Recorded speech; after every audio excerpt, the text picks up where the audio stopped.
is down. Hello, party people out there. We are live on Twitch. Hey. Oh, you've got it. How is everybody going? We are here for our 4-year anniversary retrospective live 4 on more Twitch. years. Like I said, 4 more years indeed. Yeah. Dude, I'm so excited to be here tonight.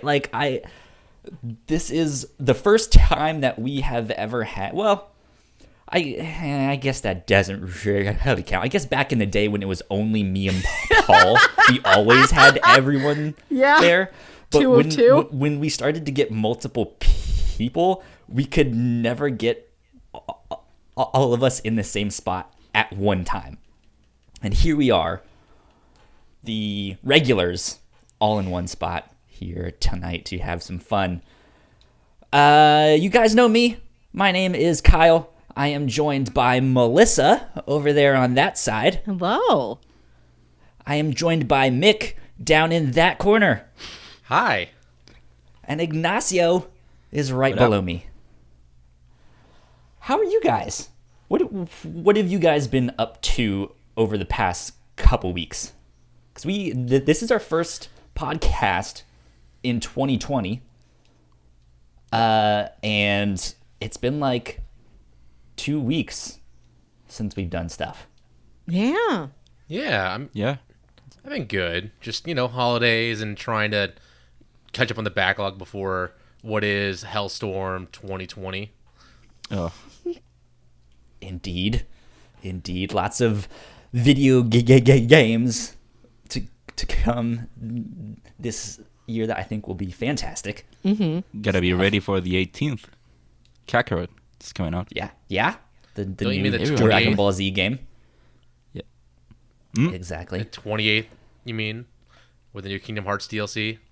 Oh, right. Yeah, but it starts on the 18th with Kakarot. It'll be fun. It'll be good. Melissa, Yes. what have you been up to? Just cleaning a lot. Like, I wanted to start New Year's off on the right foot, so I've cleaned like everything in my apartment. Today I hung up That's a bunch good of. feeling. It is good. Today I hung up a bunch of command hooks and like organized all of my necklaces. I'm organizing everything. I'm making a budget. I'm designing a calendar. I'm gonna try and do it upright. See, You're adulting. Yeah. You're adult. I'm You're almost the real 30, so I'd better adult dang here. start. Gotta start something. Let's see. Actually, I am seeing a problem, and I don't know why, but my mic is not showing up on Yours is the most important, Mike. right. Yeah. Let's see if I can remove my mic. Yes, and then add audio input capture existing. My mic, add, check. Mic, what?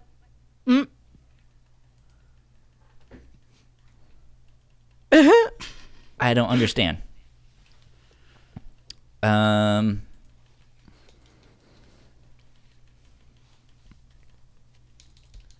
Is it picking up the right mic?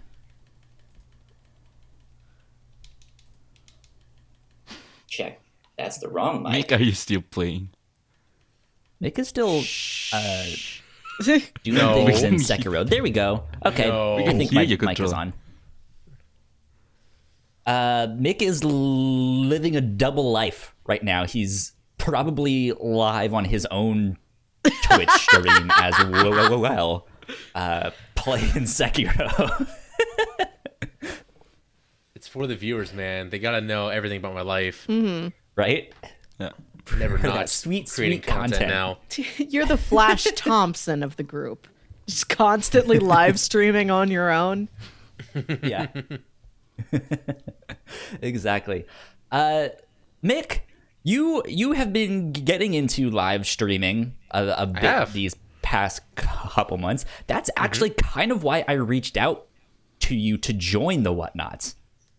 I saw this was actually shortly after I had talked to Ignacio, but I saw you put out a tweet just like, this next year I would have start podcasting. I would have start streaming on Twitch. I would have do X, Y, and Z and all that stuff. And I was like, hi, hey, I know who you are from kind of honey stuff. We should be friends. And here we are. And look We've how done far it's some- taken us. Fantastic stuff this year. I'm super excited to dive into it all. Coming up on this show, we're gonna do a lot of really cool things. We have some announcements to make. Some new things are up on the website. We have a store that you guys can go and buy things at. Melissa has made a playlist. Oh, yeah. Based off of It's all back. of the review show episodes that we did. So each song represents some kind of movie or comic book or something like that. That's going to be a lot of fun. We're just going to be hanging out, chilling, chatting it up, drinking some. I have some Knob Creek here. Good. Good stuff.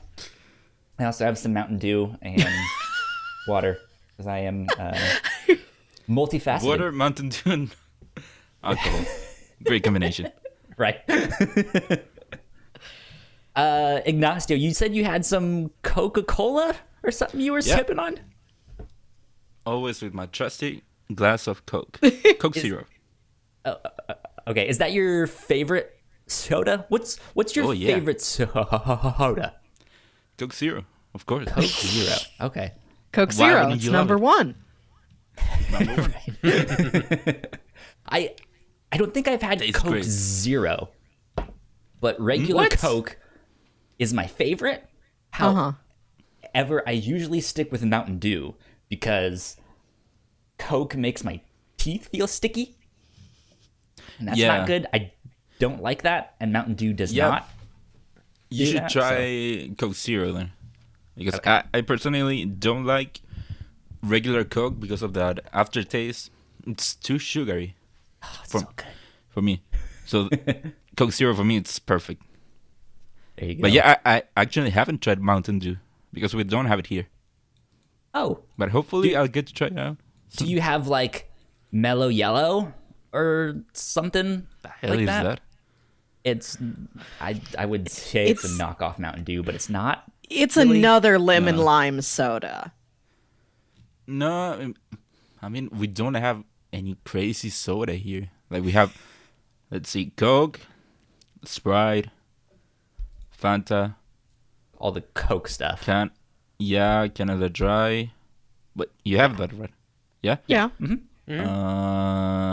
That one on ginger ale. Yeah, we don't have anything crazier than that. Like we have that and some variations of that, like your Pepsi and your 7-Ups. Oh well, if you have Pepsi stuff, you're bound to have Mountain Dew somewhere. Yeah. Nope. Interesting. What? So No, you've yeah, because- never had like a weird soda. I mean, I feel like we used to have crazier soda here, like in the early 2000s. Okay. Like between that and 2010. But we've lost some, I feel like, now that I think about it. Ugh. Yeah, we used to have crazier sodas. Because, for example, we don't have any blue soda. Any Blue green soda? I don't soda. really have any blue. Certain you can flavors get of some. Game Fuel. Yeah. Yeah. We don't have anything Again, Mountain blue, Dew. anything green. What? What? So it's What does just Chile clear or Have brown? against blue and green. You just have I don't clear know, and brown. because yeah. What? And orange. Well, I guess green is. Well, Mountain those are the Dew. three primary colors, but you're cutting out a lot there. Yeah, because I feel like we used to have some soda that was blue. That's why I Did- brought it up. Did you So we guys don't have We any. make blue sodas. Did you guys ever have Jolly Rancher soda? You guys No. remember that? I might as Oh, well yeah, just yeah. eat an Nope. entire sugar cane raw. It was bad. It was so bad. It was disgusting. See, and you have crazy sodas too. Because Yeah. if you say Jelly Ranchers, that's a thing. But you said Jelly Rancher soda. Yep. You have all these crazy sodas. It was like a thing for a month, and it was just that bad that they were like, "Ooh, this didn't sell at all," except to Kyle Springer, who bought one once and was disgusted. Yeah, but you see, we don't have anything crazy imagine it. here. Because Yeah, it tasted like a lightly carbonated, melted Jolly Rancher. It was really bad. It was so bad. I don't know. I have never had tried a Jolly Rancher. It doesn't sound good. Oh my god. Yeah, This is like we need to mail you like a care package. Like here's Mountain Well, Dew, it's here's gonna be some here in a Jolly couple weeks. Ranchers. yeah, yeah. I'm going over there in a couple of weeks, so I have to Oh, try yeah. some. We'll give them a list, Yep. like a grocery store list about like what Yeah, to go I need buy. a list. I need one Is because there, we don't have any. We don't have anything like not even crazy because we have Doritos, but Uh-huh. we only have cheese Doritos, and oh, just so you now don't have we the got Cool Ranch ones. no. We only have cheese. What And just now, just like a couple months ago, we got Flaming Hot. is this? I think this is against the Geneva Conventions. You're not allowed to not have Cool Ranch. Yeah, we only have cheese, and now Flaming Hot for whatever reason. Oh That's no. so funny.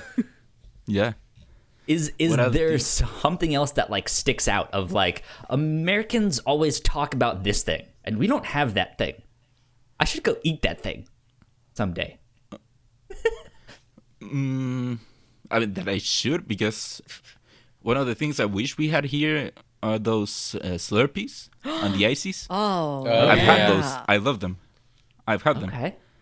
But Interesting. the closest thing we have here are like coladas from Dunkin' Donuts and smoothies, but not quite the Slurpees. Yeah. Do you have a Sonic down there? How international is Sonic? I don't think I know there's he's a hedgehog. Sonic in Chile. Oh, Sonic Yeah, is like no. a drive-in restaurant. Yeah, I've heard of it. Okay, they got I think they a got drive-in them some restaurant. slushies. It's like you park and they just It's deliver like it to your a window. drive up. Yes, Really? It's like one of those, like in the movies you would see where they would skate to your window. yes. And skate the food back to you, but now they just walk it over. Yeah. Yeah, no, we don't have anything like that. Like at most we have like, what do you call them over there, where you you go to the McDonald's and you just go in with your car and Just to first drive you through. ride Drive on the- through. Yeah, drive through, right? Only Right. drive-throughs, no Other than- drive-ups. Weird. No. I mean, I guess drive ups aren't super common here in America. Yeah, it really is just Sonic. And Yeah. then like maybe a mom and pop like 50s style thing.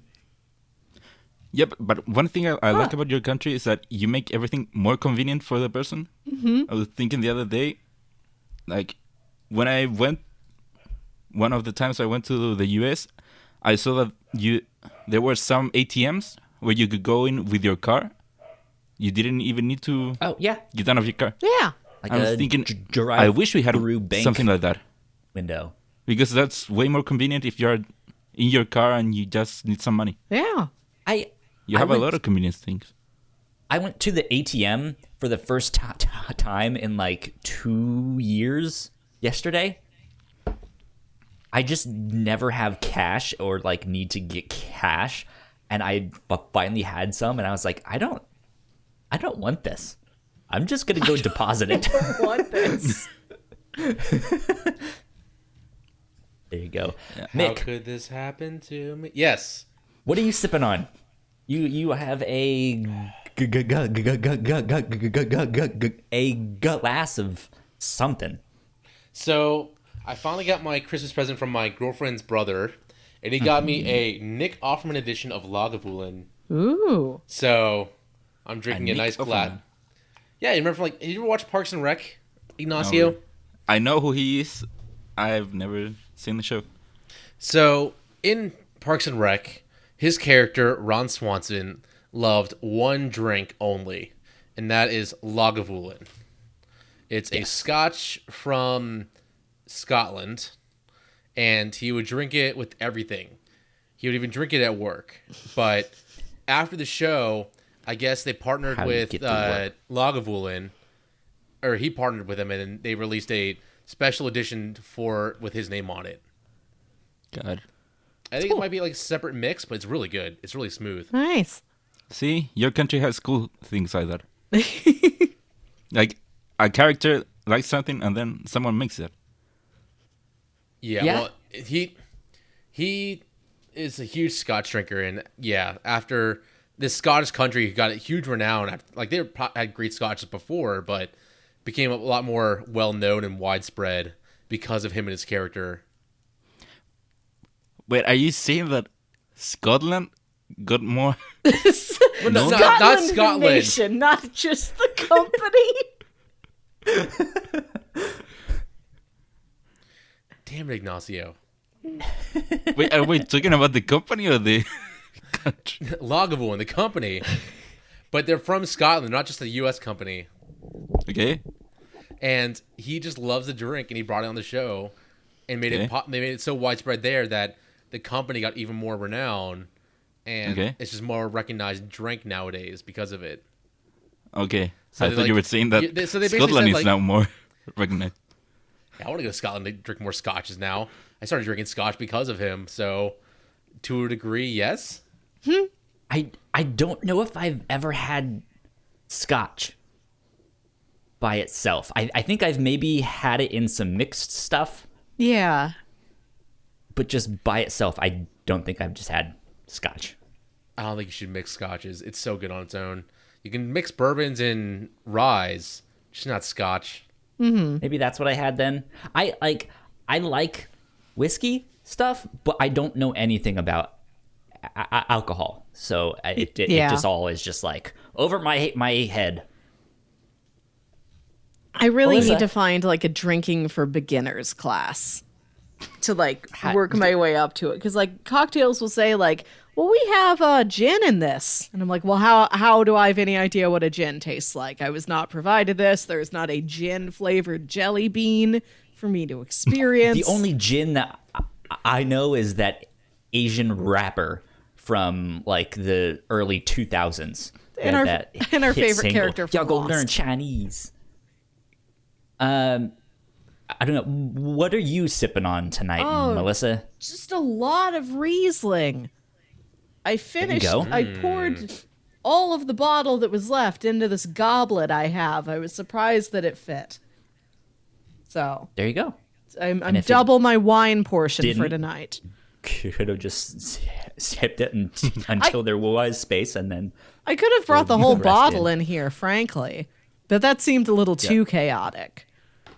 I mean, you can go get it if you want it. No, it's We'll be empty here. now. I'm not pouring it back in. You don't need to pour it back in the bottle. So you mentioned a drinking for beginners class. Yes. I knew some people that took a wine tasting class in college, and they actually went to Virginia Tech, where you were at, right, Mick? Yep. There you go. Yeah. So Proud they had Hokie. a wine tasting. Yes. I tried to get into Class. that class. It's a super popular class, and it's taught by Yeah. one of the most popular professors there, where A what? there's a professor, like somebody who teaches a college course. And to give you guys some background, this guy, he has the largest class at Virginia Tech, where they have to use our funny. biggest auditorium for his class. Mm-hmm. Because most people want to sign up just because he's a great guy and a great teacher. It's also But an also easy alcohol. class. No, but see, later on he made an alcohol class that's all about wine around the world, and you would taste wine. And it's just so popular for the seniors because, yeah, you're drinking alcohol in college to get credit, but it's also this great professor who really teaches classes well. That's sweet. So you have a wine tasting class? There's also a beekeeping class at Virginia Tech. Whoa. Beekeeping. They're really rural down in Virginia Tech. Okay. And Yeah, we have a Blacksburg huge and agricultural stuff like that. presence. Okay. Yeah. Did you take the wine tasting class? I tried to sign up. I didn't get in. Oh, okay. But I tried to watch the listing for a while until I just gave up at one point. That But stinks. yeah. Oh well. Well, Maybe if we are ever at some convention all together, we'll have to go to like a wine tasting, like a Whatnauts wine tasting. Yeehaw. Or That would be you fun. could all come down here. We have a lot of Yeah, wine tours. Chile has great wine. Ooh. Yeah. And Doritos, nacho cheese Doritos. Two all flavors. the cheese Doritos you want. Well, you got that sea bass that's so popular. I don't think we've got Yeah. an American sea bass that people love. Unless it's the horse. They made Horse. a movie about the horse with Toby Maguire, right? Or Sea Ego- bass, the classic what is- horse. Yeah, that one. What? There was some movie about Seabiscuit. a horse. A sea biscuit. That's what it was, not sea bass. God I thought damn you it. were making a joke. You didn't remember the horse's name? America's Oh my most famous God. horse? That was it. I was like, sea bass, the horse. You all remember sea bass, the Yeah, horse. sure. Yeah. Why wouldn't you name your horse Seabass? I knew a guy in college named Sebastian, and we Yes. called him sea bass. He Cute. was really funny. Yeah. Well, let's see. What should we start with? Should we start with an announcement? Should we start with Melissa and I chatting about some of the review show stuff and seeing what maybe collectively what all our like favorite movies were of 2019? What should we do? What should we do? Melissa, Yes. you have an opinion. I don't know. I have a lot of review show content that I prepared. We can get to it whenever. I don't know if you want to put it first. You can put something else first. Well, let me at least say that, hey, this is our 4-year anniversary retrospective. The Whatnauts have been around for 4 whole years now. We've been doing our thing. It started just me and my friend Paul. Eventually, Paul stepped down, and when he stepped down, Melissa came on board, as well as some more people. And now Mick and Ignacio have joined us as well. But if you guys like what we do, patreon.com/the Whatnauts is where you can support us for as little as $1 a month. You guys can get access to early episodes, live streams of the review show, which we do for patrons only. At the $3 tier, we have exclusive content. We have some exclusive episodes of the review show and the captain's log, and I'm sure this year we will get some exclusive episodes of Crossplay up, which is our brand new video game podcast, which we also started this year. So we're going to be talking a bunch about that. And yeah. At our $5 tier, we'd like to give big shout outs to our Patreon supporters there. So thank you, Sam, and thank you, Christine, for supporting us at the $5 tier. We love you guys a lot. Thank you. Thanks for Thank helping you. out. Thank you. Melissa, Yes. let's at least start with what you mentioned in our Discord channel, which, by the way, everyone is welcome to join our Discord, which is just thewhatnauts.com/Discord, and you guys will get an invite there. But you sent me a message in one of our like admin only channels about some of the review show stuff. Let's start with that stuff. Yeah. Well, first off, let's read a list of everything we covered this year. Because you did that Buckle up, last year, boys. and I thought it was a fun look back. We started the year off with a bang, and we watched the entire Mission Impossible franchise of films, all 6. Nice. And then we All read 6, some. and I have to Nice. say that is probably the most angry I've been in our 4 years, because Mission Impossible Fallout was incredible. And I am Yes. so mad that I did not go see that in Oh, you did. theaters. Same. Kicking my butt. I have a friend with a good home theater setup, and I got to convince him to put this on his film list for his Get weekly the movie Blu-ray nights. or I've got the 4K. Blu-ray. I don't have the 4K. Go I watch ain't it. that fancy. Invite yourself. Just be like, I'm I'm coming just over gonna on Tuesday. show up at Ty's house. Just break into his house. Yeah. Mission Impossible. Break in without them noticing. Watch the movie and escape. Ghost Protocol. Yeah. So we watched the entire Mission Impossible franchise. Then we read some of the Essex County comic books. We watched Disney's Lemire. Big Hero 6 film. That was in honor of the new Kingdom Hearts game. We watched season 1 of Pushing Daisies. We read Spider-Man Oh, Blue. you skipped Oh, Wayward. Heck, I Volume 1 scrolled and too 2. fast. Yeah. After Big Hero 6, we read Wayward, another comic. We watched Pushing Daisies. We read Spider-Man Blue. We watched The Artist. We That watched was a good one. Perfect Blue. 2 blue One of my things. favorite films. Yeah, the anime film. We watched season 1 of Mob Psycho. We read the first 2 volumes of Kelly Sue DeConnick's Captain Marvel. We watched all of Green Lantern, the animated series, because it was canceled too soon. We watched season All 1. of- Rest in peace. How much was it? How many episodes? I think 26 episodes. Not long. Yeah, it's not much. We watched the Wait, in how much time? That was 2 seasons? No, but I think it's one how much time do season. you have to watch it? We watched it How in much a We week. time do do the you show have? weekly. So we watched it So you all in watch- a week. All of that in a week. All of Green Lantern, the animated series. We pick something new each week. Yeah, so we watch typically Like a book club. up to like a 12 or 13 hour long series or a 26 episode half hour series, but that's kind of pushing it. Sometimes it's a lot to do in a week. Yeah. Yeah. We watched season 1 of Umbrella Academy, season 1 of Pin 15. We read the Spencer and Locke comics. We watched Birdman or The Unexpected Virtue of Ignorance. And with that, That was and a The good one. Artist, we watched 2 Best Picture winners last year. Oh, Yeah. there you go. We watched the anime Terror and Resonance. We listened to the first 2 seasons of the audio drama The Earth Collective. We watched season 1 of Castle Rock. Our Mother's Day episode, we watched the Disney Pixar film Brave.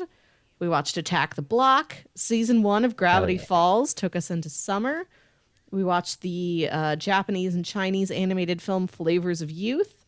We watched Serenity, not the Nathan Fillion spaceship movie, the Why did Matthew you have to remind us? McConaughey boat movie, Oh which my. is Oh, That movie is so Wait. bad. it's a heckin' mess.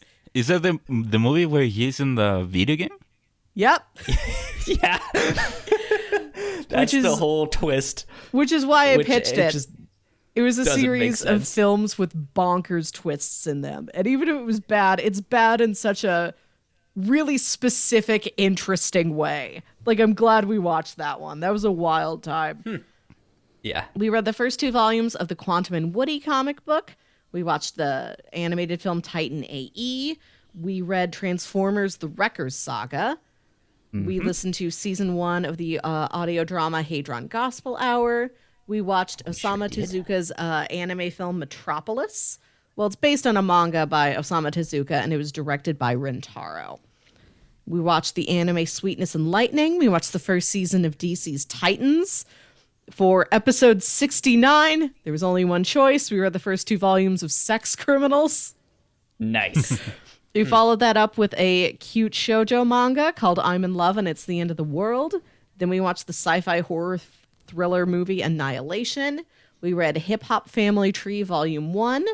We watched the historical horror drama The Terror. We read She-Hulk, that is Dan Slott's 2004 run on She-Hulk. We watched another bananas movie called Rubber about a sentient That was tire. wild. It really Why was. would you watch that? It's Tell me it's a why we're really not supposed to weird watch film. it. but it's Yeah, actually I've seen the- surprisingly good. It's really I've seen fun. like a video summary of that movie. Just Look, a tire just wakes up and it's alive and it rolls around a town and Yeah. it explodes stuff. Yeah. Classic. and it starts Yeah. killing people. It's great. We read the first 2 volumes of Stumptown. For our Halloween month, we watched Bram Stoker's Dracula. We read the first 2 volumes of American Vampire. We watched Paranorman. We read the first 2 volumes of Harrow County. And we capped it off with the British horror movie Ghost Stories. Then we went directly into another British thing. We watched the first season of the crime drama Happy Valley. Then we watched the new Netflix show Living with Yourself. Then we went back and we watched season 1 of Ben 10 from way back in 2004. We watched the time travel head trip Primer. Then we watched the 13-episode anime series The Devil is a Part-Timer. Then both Gremlins movies. And we capped off the year with the comic Last Christmas by the writers of Deadpool. So it's a post-apocalyptic Santa story. And that was our year. Yeah. It was good. It was so much fun.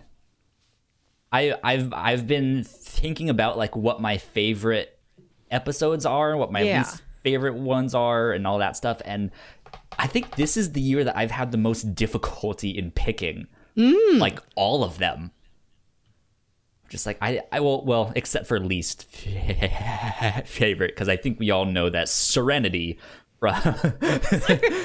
takes the cake on that one, because that one was just so wildly bad. It's not good, but I like the ways in which it is bad. Like, it's interesting, and I've never watched another movie like it, and that is valuable to me.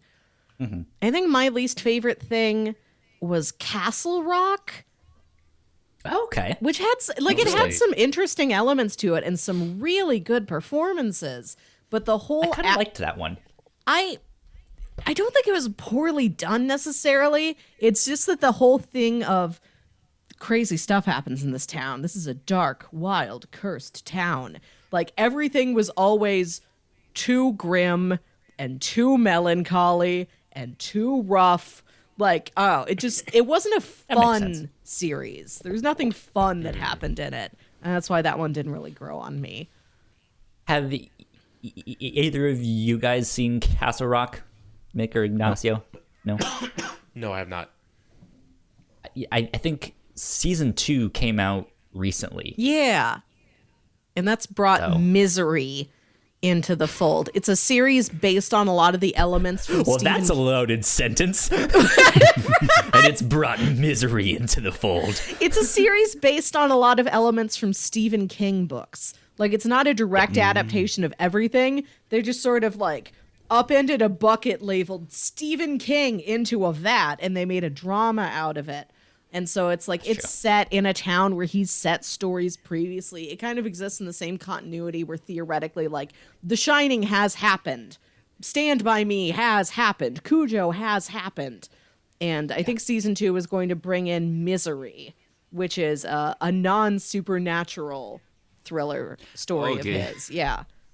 Okay. I thought you were... Which I am intrigued by, but the show was just so... too bleak. It was pretty bleak.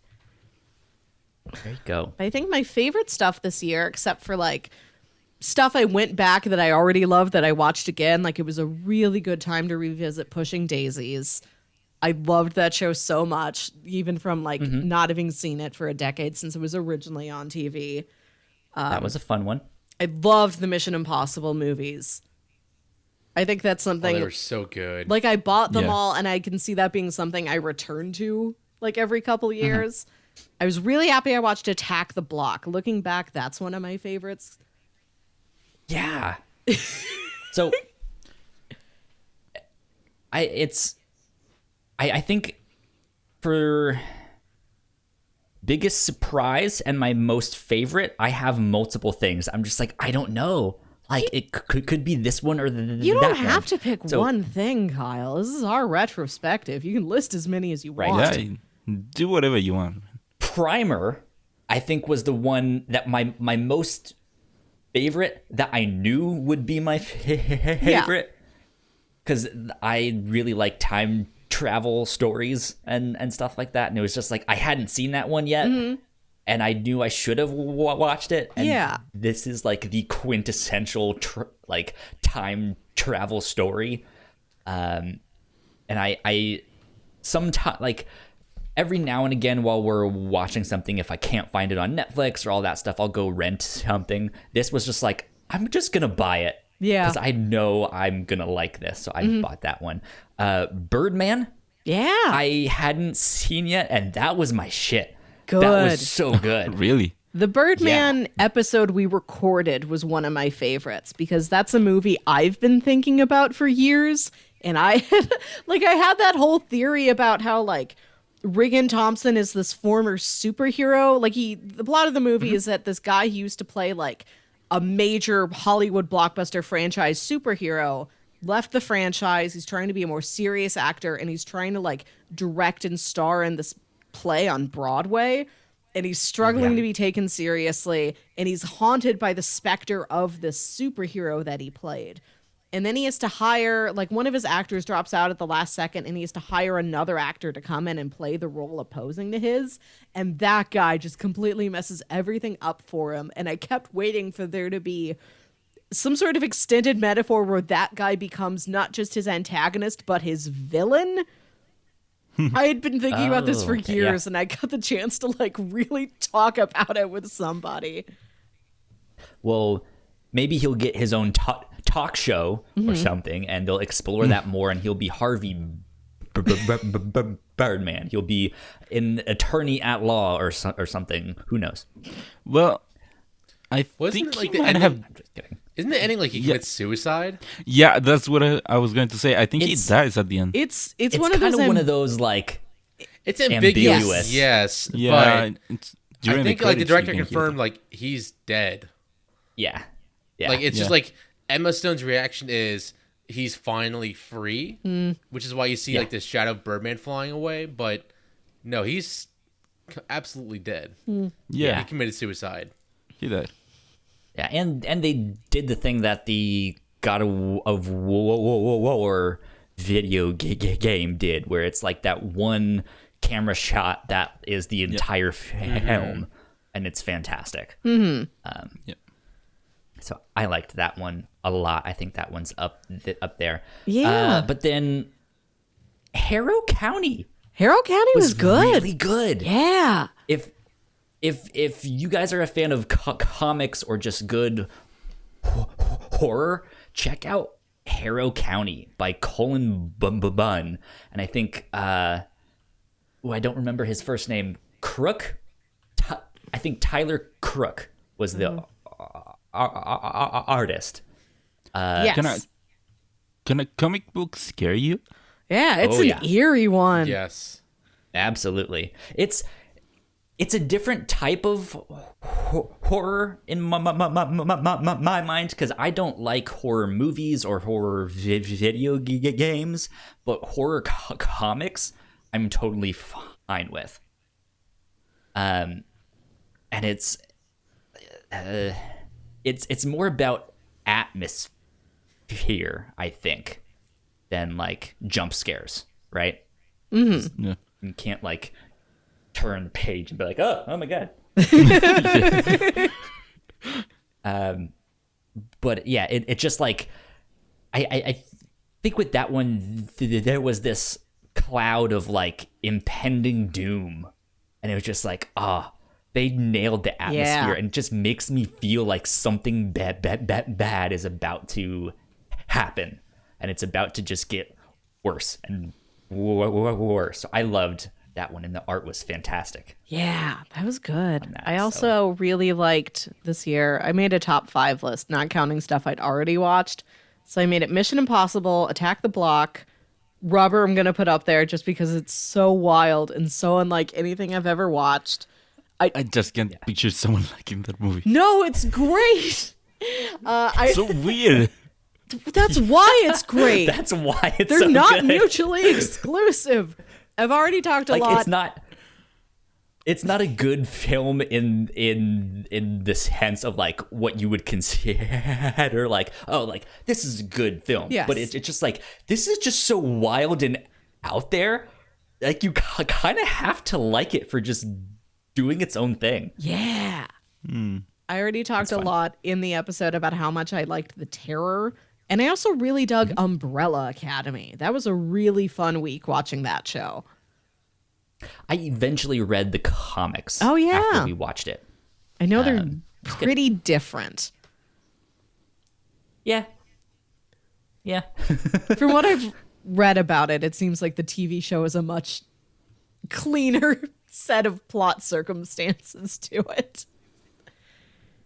yeah, it fleshes it out in certain ways, in a lot of ways, actually. And I think that helps it overall, because I think the comic was originally meant to just be like one volume. And looking back on that TV show, there's no way they could have stuck all of that in one comic. No. And so you read the thing and it's like, yeah, they actually did stick all of that in one comic by not doing any of that. It moved so fast, but it was good. And It was good. I want to say my biggest surprise this year, Transformers: The Wrecker Saga, because I was expecting one. a comic that's just like car chases and explosions and like big robots punching each other, and instead it is a very serious, very personal, internal, thoughtful take on like surviving a war. And betrayal, yeah. Yeah, and there's a section in the middle of, because we read a whole collection of this series of comics, and there's a section in the middle that is like prose. It's just like a series of non-illustrated short stories about these Transformers, and I really dug that. That was the best part. That was one of my favorite things we encountered this whole year, especially because I had no idea that any of this was coming. Like, I was so surprised by that one. And it's a dense read. Like, I remember I like started it later than I ultimately needed to. Like, oh, it won't be that bad. I can read through it pretty quickly. And I had to text you like, Kyle, I'm going to have to postpone this because there's no way I'm finishing this thing. This has so many words in it. Yeah. Same. I think biggest surprise for me was Attack the Block. Because it was also one of those things that, like, I remember seeing GIFs of it on Tumblr back in the day when it first came out. And so I knew I would like it. But that was also like before John Boyega was in Star Wars, so we didn't really know who he was yet. Yeah. And so it's like, I knew I would like this. And then we watched it and I was like, I didn't know I would like it that much. Yeah. That was really good. I It honestly... was the most anime movie I have ever seen. Yeah, and I appreciate his work in fantastic. Star Wars so much more now that I have seen him in one of these groundbreaking career moves years ago in Attack the Block. It is a really good performance. Yeah, that's good. If it wasn't Attack the Block for me, I think the obvious choice for me is Mob Psycho 100. That was good. I do not like One Punch Man. Really? I don't. You're one of the few people who don't, then. Yeah, I think it weared out its welcome very quickly. They only have one joke, and it's the same joke the entire time. See, that anime got me back into anime, One Punch Man. Interesting. And yeah, I've been trying to watch Mob Psycho, but I want to hear what you guys thought about it. So, yeah, it was one of those things of like, I don't remember. Did I pitch that one or did you pitch that one? I pitched that one. Interesting. Okay, because it was because your roommate at the time really liked it, right? Yeah. I'm not a huge anime person outside of what I need to watch for the podcast, but she's more of an anime person, and she gave me a list of shows she liked. And she showed me like the first episode of a couple things, and that's when I really latched on to. Interesting. Yeah, so that one I was not expecting to like because I didn't like One Punch Man because it's by the same creator. Yeah. And this was almost the exact opposite of One Punch Man for me. Like, it had a character that I felt like I could really latch onto, and it had good character development and like great arcs, and they were all like heartfelt and yeah, I was just like, this is awesome. I really like this, and I'm invested in what they're trying to do here. And there is some legitimately touching moments in that one, whereas One Punch Man, it's like, oh my god, I'm late for the supermarket and they always have that sale that I like, and it's like, okay. But Human Rider, though, the true hero of the show, Yeah. Which I mean, just don't get me wrong. Like One Punch Man has some great references to like things that I love. So I like it for that. But I think ultimately my problem with it was just like it had its one joke, and then beyond that, it struggled to find a real purpose of like where this was going. But that was only after seeing season 1, so I don't know what happened down the road. Maybe it's good now. Who knows? But I didn't like it. What did you Mob guys Psycho 100. think of?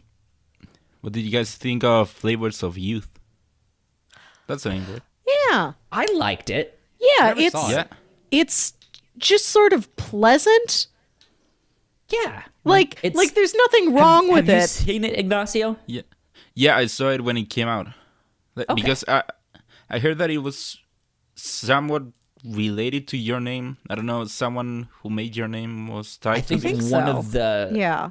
creative teams, because it was a Japanese and Chinese collaboration. So it Yeah. was like multiple studios that each did small stories in the film. Yeah. So yeah. So I was hoping for it to hit in the same way Your Name did. But I felt like the first 2 stories didn't like quite hit me like I was hoping for. And then the third one, it didn't until the end. Like the end of the third story like got me. Like really Third hit one me. was about the boy and the girl that had the the- walkie-talkies, right? The mixed CDs Uh, they kept trading. yeah, The mixtapes. The Yes. tapes. Yeah. Yeah, so at the end when you discover that the guy like got like further away from the girl because he wanted to study and like go Right. with this girl while the girl was doing the opposite for him, and that's why they end up separating on separate paths. That thing Yeah. hit me. Yeah, that But yeah, that was a good one. I think That that was was really my good. favorite of the bunch. But Your the Name. food sequence in that one, phenomenal. Yeah. Your Name, not Your Name. Flavors of Youth, because it's got that anthology format. You don't, I think, Yeah. sit with any of the characters long enough to get really attached to any of them. But it Right. is like a generally nice time. Like it's pleasant. The stories are Yeah. sweet. That final ending with those kids that were connecting over the mixtapes, that is really good, and the animation is beautiful. Oh yeah, beautiful. Yeah, but Sure is. I only the third one hit me. Like the other 2 they were pleasant, but they weren't what Yeah. I was hoping for. Knowing, like I was looking for something like Your Name, but only the third one did for me. Yeah, and it was a short film though. I think right. It was only like an hour and like 15. Yeah, it's not Man, long. Yeah, kind of. Yeah, there were 3 stories that weren't that long. Yeah. So I mean, Yeah, that's also kind of one of the good things. It's like an anthology, so you get a bunch of stuff, but it was also short enough that I was just like, all right, it was good. Yeah. That was fun. yeah. Cool. Before I move on to other stuff, I do have. I wanted to ask Mick and Ignacio Oh. if they had a favorite movie that they saw this year, whether it was in theaters or just something you watched for the first time. Did you guys have something that stood out to you? Well, of course we have to talk about Endgame. Yeah. Yes. Yeah. Yeah, yeah, that was became my favorite movie when it came out. I had another one that was my favorite movie of the year until that point, but now I have to say it's Endgame for Yeah. sure. What was the other one? Can either of you guess? I mean, it's pretty obvious. Is it Star Wars? No, That was before no, it's Endgame. before Endgame. Oh, I don't know. I don't know you well enough. I can't Broly. guess. Was it Broly? Yeah, yeah. I was gonna say, like, was it some Dragon Ball Z film that I like? Heck yeah, I didn't saw go that one see? after. Yeah. I watched that one after not seeing any Super, and I was confused as hell. But it was still a fun movie to watch. Dude, the first like 10 minutes, like when you see Planet Vegeta explode, that really hit me. And I've seen that planet get destroyed before. So Ignacio, I have to send you a link. Yeah. My like 15 minutes of internet fame that I got was because I made a Toonami beat tape back in the day. Yeah, you did mention that. Yeah. Like, and Toonami one beat of tape, the like, how? What does that really mean? So I like making music. I don't Yeah. know how to read it or write it, but the artist side in me knows how to recognize patterns and stuff like that. Okay. So I was always fascinated by like making beats. Like, let me just go make some hip hop beats, some hot beats. And yeah, like when I originally taught myself, it was a long time. It was when I was in high school, and I taught myself on my mom's MacBook laptop. I was like, I'm gonna figure out Garage Band because I was out in the middle of nowhere, Wyoming, with no internet, and I was just gonna occupy my time with something. But yeah, so I used to make beats and stuff like that, and eventually I was like, okay, well now I need to learn to sample stuff, and so I made a Disney and Pixar beat tape, and then my project after that was a Toonami beat tape because that's what I grew up on. I grew up watching Gundam Wing and Dragon Ball Z and seeing advertisements for Tenchi Muyo and stuff like that. And I was like, Toonami had a lot of really cool music. I'm going to make some stuff inspired by that. So I literally rewatched like 80% of all of these shows that were on Toonami, and I took notes of like, I can sample this. Wow. He says that on this thing, on all of that stuff. And then I just made beats and I sampled those bits and like put them into the beats and stuff like that. And this was around, I wasn't done with it yet, but when it was close enough to being done that I could like start talking about it, this was right when they were trying to bring Toonami back, where they had that like April Fool's joke where it's like, wait, that's new footage of Tom. He's reviewing a new game. What is going on? What is happening? Adult Swim, what are you up to?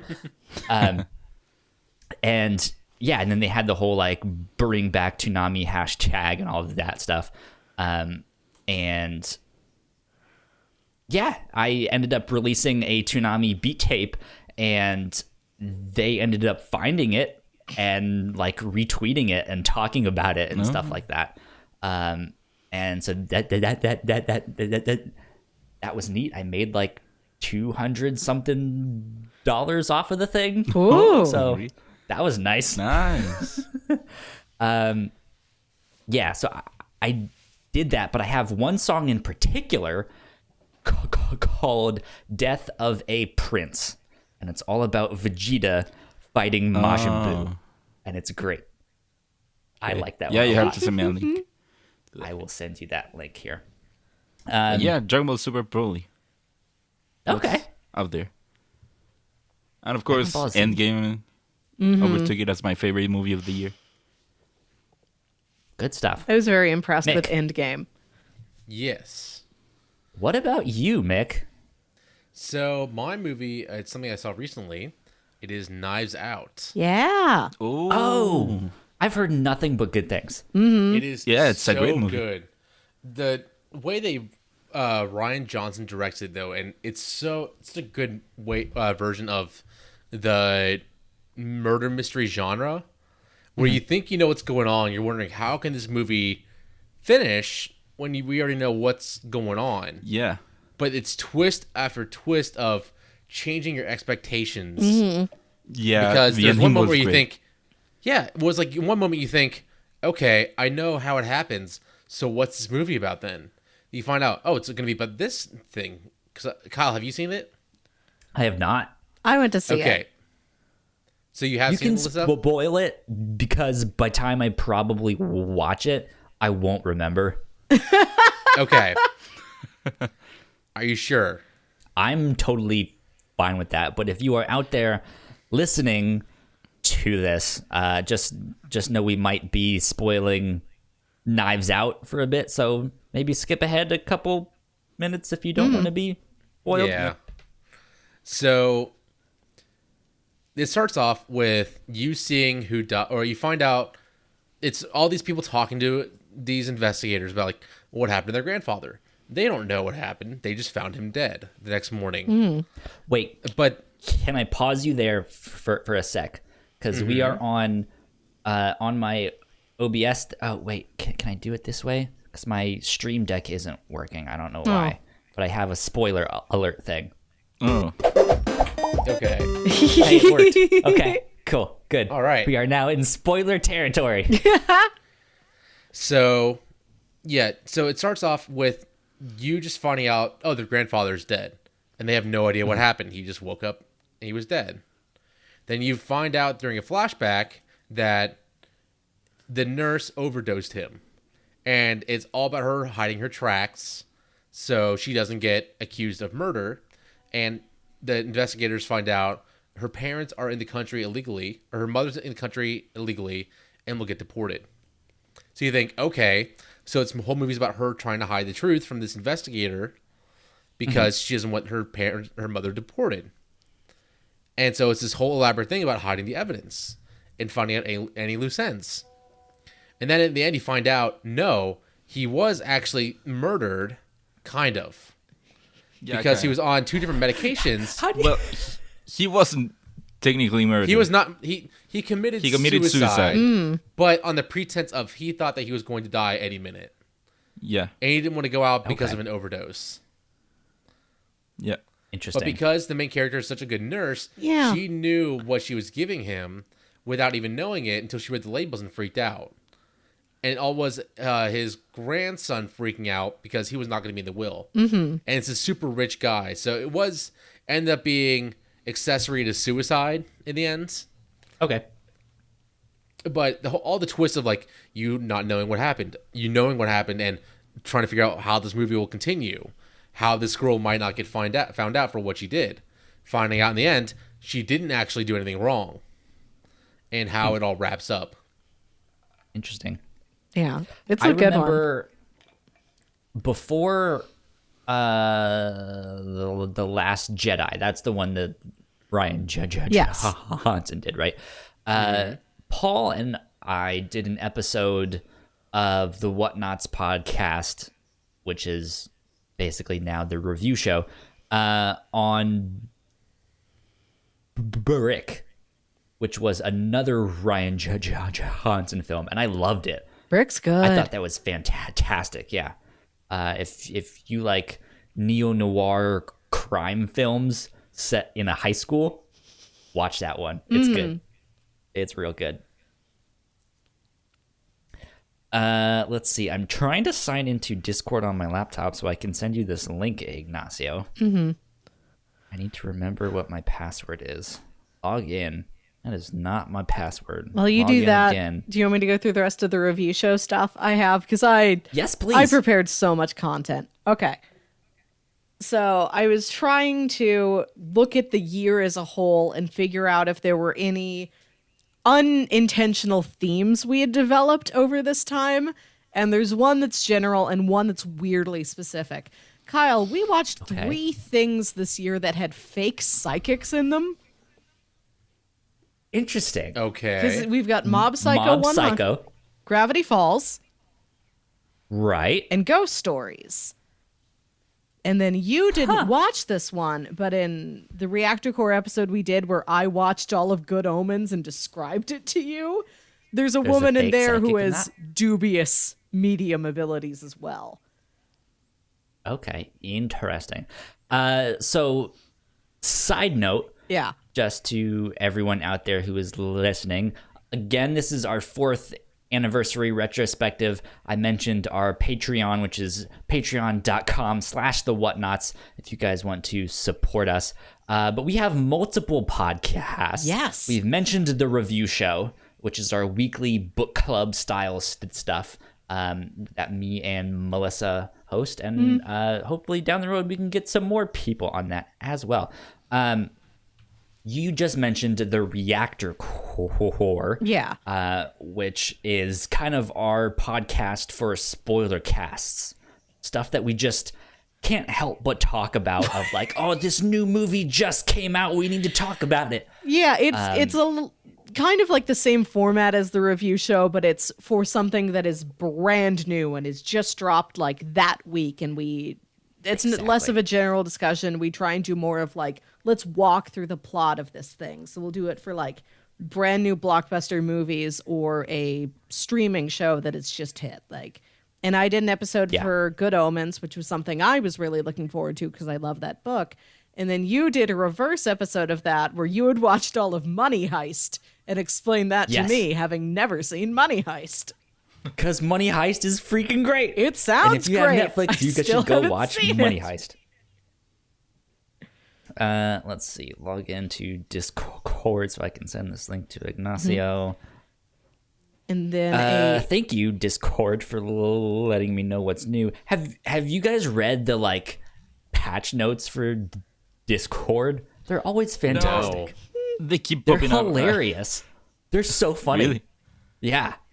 If you guys are using the like desktop version, they're hilarious. No, because I have Discord on my phone, and whenever I'm in Discord, it's often because there's a new thing I have to read.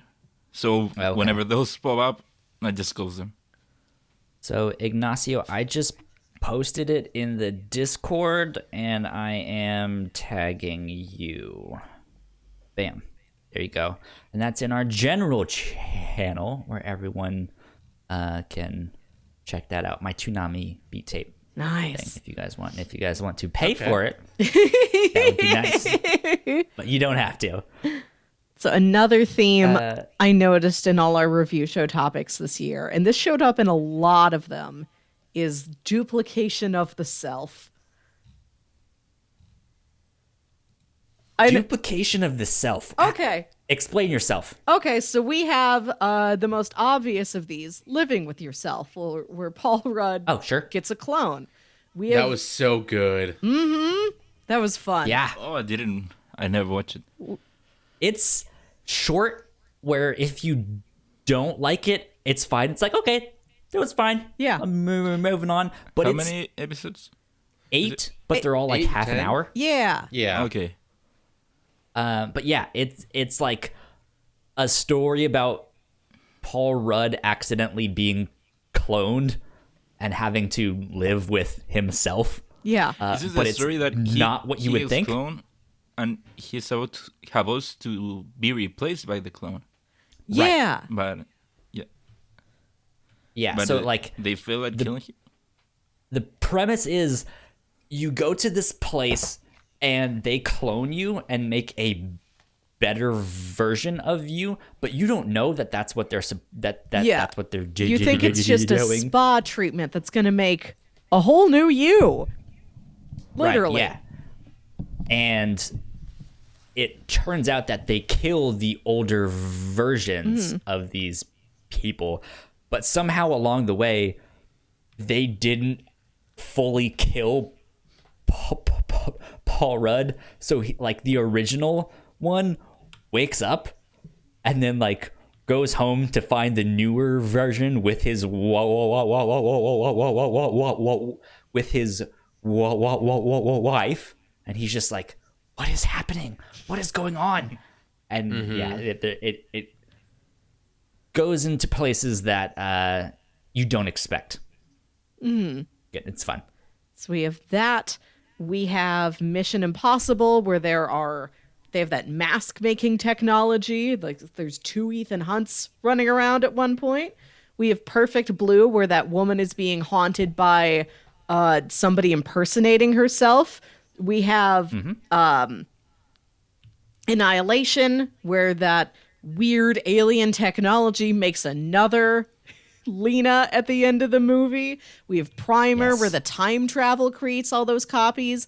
We have that one episode of Gravity Falls where Dipper figures out how to clone himself. We have Gremlins, Yeah, we have That was a gremlins good where, one. like, when the mogwai gets wet, it makes more mogwais who aren't exact copies, but it is this weird, like, asexual reproduction thing. There's, in Harrow County, there's that other girl who looks just like Emmy Yeah. that shows up. Yeah. In She-Hulk, this one is more dubious, but you've got these two separate identities in the same body, kind of. So, Okay. like, Jennifer and She-Hulk have to share this life. I'm in Love and It's the End of the World. It's the girl and her twin sister that she has to contend with. That's right. And then Serenity and Metropolis both deal with somebody being electronically copied. Right.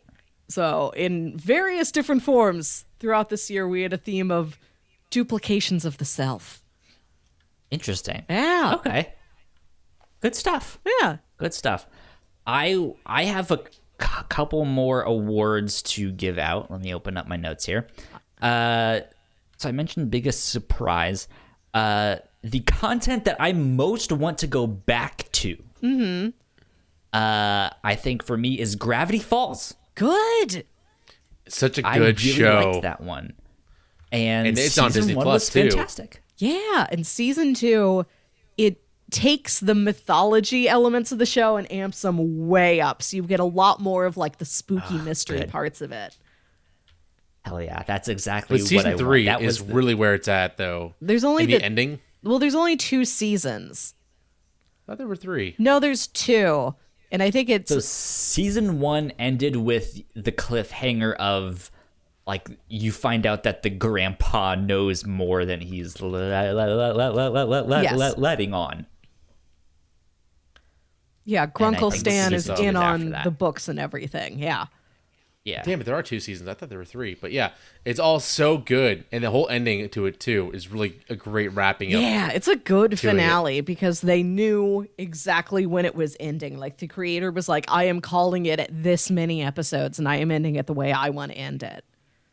Yeah. So, shout out to Rachel, because this is so Melissa. This is tub thumping girl. Oh, I've been talking to her for a long, long time now. And when I was watching Gravity Falls, there was a scene in Gravity Falls that I had to, like, pause, rewind, go back, film it on my phone, and send it to her and be like, that is you. And it was spot on. It was perfect. Well, she kind of mentioned it of like, oh, I love that show, and like my favorite character is this, and I was like, I haven't seen that character yet. I don't know what that is. Her favorite character was the pig. Waddles.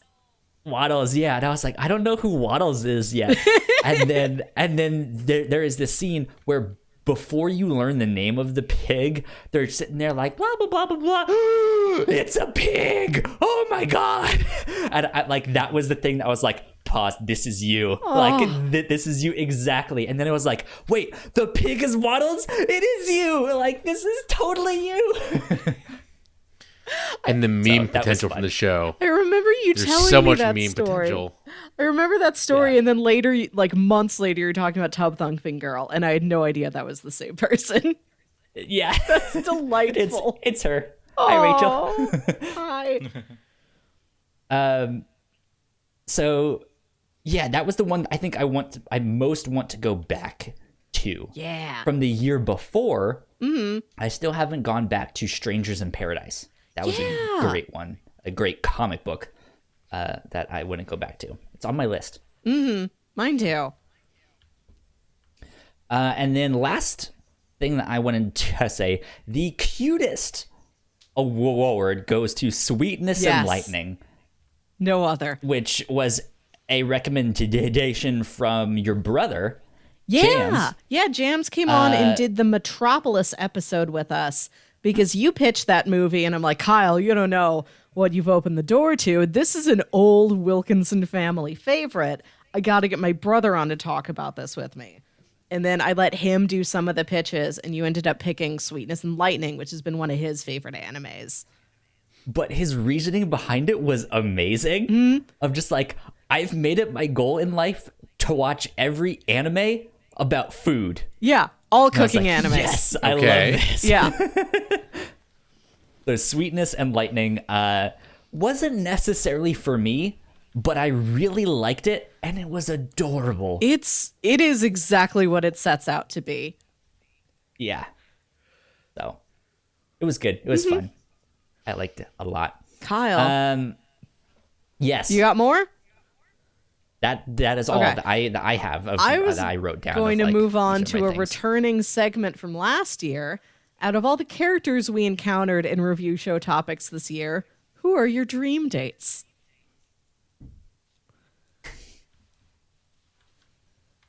Melissa, you know I'm terrible with names. Okay, all right, I'll help you. The girl from Harrow County. Actually, the main character. Emmy. Okay, that was her name. There you go. Side note, have you guys ever forgotten someone's name on a date? Because I've done that. No! Yes.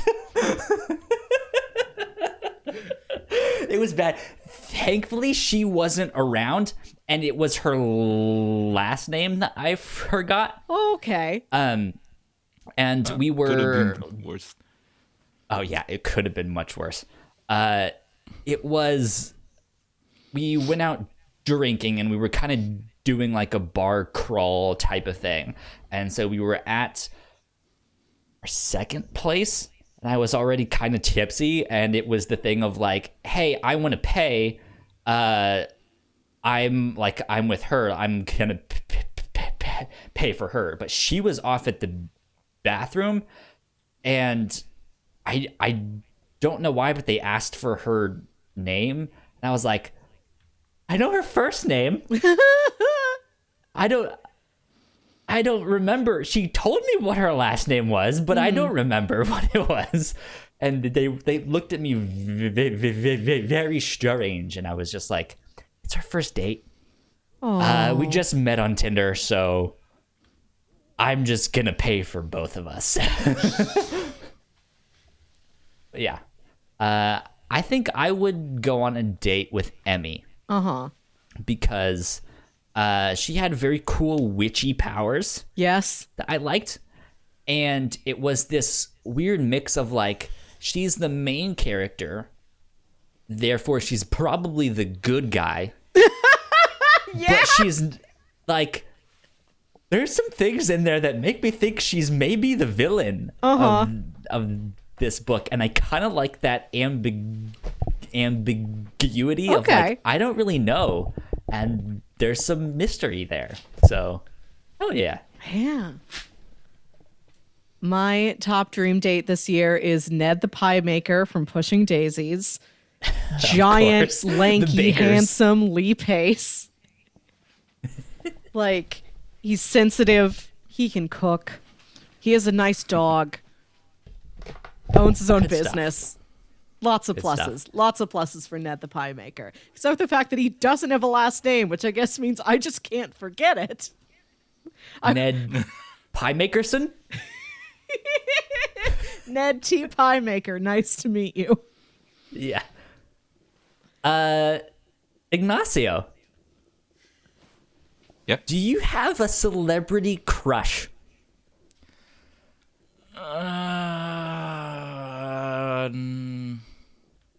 Not What- or- really. Was there like a cartoon, like, were you like, yo, Videl? Here's my number. Well, she I is think pretty. Ignacio's a Bulma girl. Bulma guy. No. I think Bidel would. Videl over Yeah. Bulma? I don't know. If I had to choose some, maybe the actress that plays Supergirl, maybe. Okay. Oh. Melissa, Yeah, because Benoist. I don't know how to say her last name, Benoit or No, it's- she- Benoist? She at least pronounces it like as Benoist without the T. Benoist. I'm not French. But yeah, and she Okay. was also in Glee, so that's Oh. why. She was. Yeah. Yeah. Do you watch the Supergirl show? Oh yeah, You I watched this- watch. Yeah, I watch all You of didn't stop. those Okay. Arrowverse shows, like Oh. I Arrow, am- Flash. currently Supergirl catching and- up on them right now. I'm watching the latest seasons on Netflix. I'm about to start episode 16 of the latest season of The Flash. So I'm all caught up on Supergirl. They did the whole thing with what's his name with the mask. That was that and Supergirl or Manchester Flash? Black. Oh, Manchester Black. Yeah. All of that stuff. So I've watched all of that stuff. I watched the overs. I've continued with Supergirl. Next is Flash. They're taking down Cicada. And then I have the rest of Arrow after that. And then I'm going to watch all of Legends. You catch up on that 'cause Legends they had a is great. short one. Legends is like the most underrated television show right now. Yeah. It is so fun. It is bananas. It's great. Yep. But Good stuff. I'm guessing you haven't watched the big crossover, Crisis. I have not started it yet, no, because Yeah. I'm not. I don't watch the shows week to week, so I wait till they're on Netflix and stuff like that. So Oh, but that will take you only to the end of the last season. yeah, so I saw. So you'll be missing all of this season. I haven't The seen current it one. yet. Yeah. So I've seen up through the Elseworlds cross over, and then I've seen the rest of Supergirl, and I'm working on Flash Okay. right now. So And have you been watching Batwoman? I saw that like Elseworlds pilot Yeah. where she appears, so I haven't seen that yet. Yeah. So waiting till it's on Netflix or DC Universe, whatever happens first. Yeah, I am liking that Batwoman show. Isn't Okay, that great yet? But I'm liking it. interesting. Have you read the comics it's based off of? No, I rarely ever read comics, to be honest. Okay, Yeah, I've Interesting. read some, but I currently I'm not reading anything. cool. Mm-hmm. That's fine. But with yeah, me. Crisis, that was one crossover. Yeah, so the comic book I love, and Crisis on Infinite Earths I think is one of my favorite comic books, and like post-Crisis DC universe I know a lot about, and I'm like I've read all the Superman stuff, I've read all the Suicide Squad stuff, I've read all the Green Lantern stuff, I've read all the Flash stuff, I've read all the Wonder Woman stuff. I'm working on the Batman stuff, all of that stuff. So I'm slowly making my way through all the like post-Crisis DC universe up until Death of Superman, and stuff like that. And then I'm gonna continue on through the 90s with that stuff. But I said stuff. Yeah, A lot. I wonder how they'll deal with post-Crisis on their shows Who knows? because Because of I what know they've done. Arrow is ending. Yeah, Arrow is ending, but all of the other shows are still going. We'll see. And then So with I HBO wonder how Max coming down the road, they've announced a Green Lantern show. So I don't know if that's Yeah, but gonna. that one, no, I don't think that connect. one's going. No, I don't think so. But It would yeah, I be wonder neat how if it they're going did. to deal with it. I think it'd be neat if they did and was just like, hey, HBO yeah. Max is where all of that stuff is gonna be housed now. That'd be Yeah, fine. it would be neat, but I don't know how they. First, I don't know how they'll deal with all of the things that have happened during the crossover. How that they will handle that on their own shows. If they are That's going true. to unify all of the multiverses they have there, or if they're going to go back as how it was before. So I'm pretty I curious. mean, how that could be they'll one handle it. thing of like, what if the Green Lantern Corps was only in one multiverse and they weren't in the one that all the CW shows were in, and now that after Crisis on Infinite Earths in the like CW verse has happened, what if the Green Lanterns are now in that universe and they just make like an HBO Max version of that show? That'd be neat. Yeah, but I doubt they'll end up combining all of them into one universe, because we've already seen during the crossover multiple Superman, multiple Batman. Mm-hmm. So if you combine them into one, like only one can be the real Superman, and all of the other ones have to disappear. Like, So yeah, so that's people who are fans of Smallville, all of a sudden you know that Superman no longer exists. That would be weird. yes and no. So I'm smiling a lot because I've read the comic and I kind of know what happens without having seen the show and stuff like what what they're pulling inspiration from. Okay. And it is ultimately a condensing of their timelines and stuff like that. I will spare you all the details and stuff like that because I could go on for hours about that stuff. But yeah, it is a mix of like, hey, we're gonna reconfigure the history of what actually happened here and retcon a whole bunch of stuff. But yeah. Yeah, and that's my other concern of what they'll do at the end of the crossover, because this is like the 9th episode of the season for all these shows, so we've already had all these storylines. How is all of that has happened during Crisis going to affect all that we've seen on these shows already in this season? Yeah. So that's gonna be interesting. Yeah. Indeed. I'm Mick, excited. Yes. celebrity crush. I don't know, that wife from Living with Yourself is kind of my crush this year. Aisling B. Yeah, She was hot, wasn't she? great. she was gorgeous. I liked her a lot. What else has she been in? The Fall. How do you spell her name? Aisling, Aisling, and then Bea. EA. Isling B. Yep, that's how you spell her name. IMDb. Here we go. An actor and stand-up comedian and writer from Kildare in Ireland. I don't know if that's how you pronounce it or not. So she was born in '84. She's only 6 years older than me. Hey, what's up? Feasible.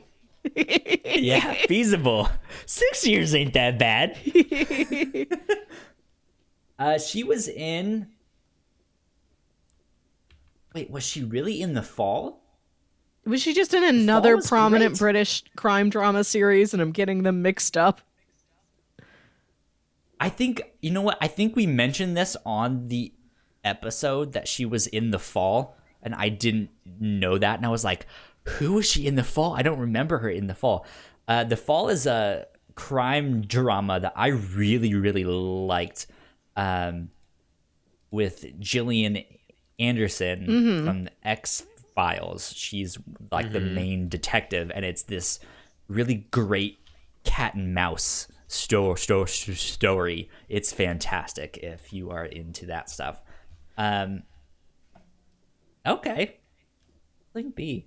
Nick, what would your Yes. first date be? If you asked her out on a date and she said yes, what would you go do?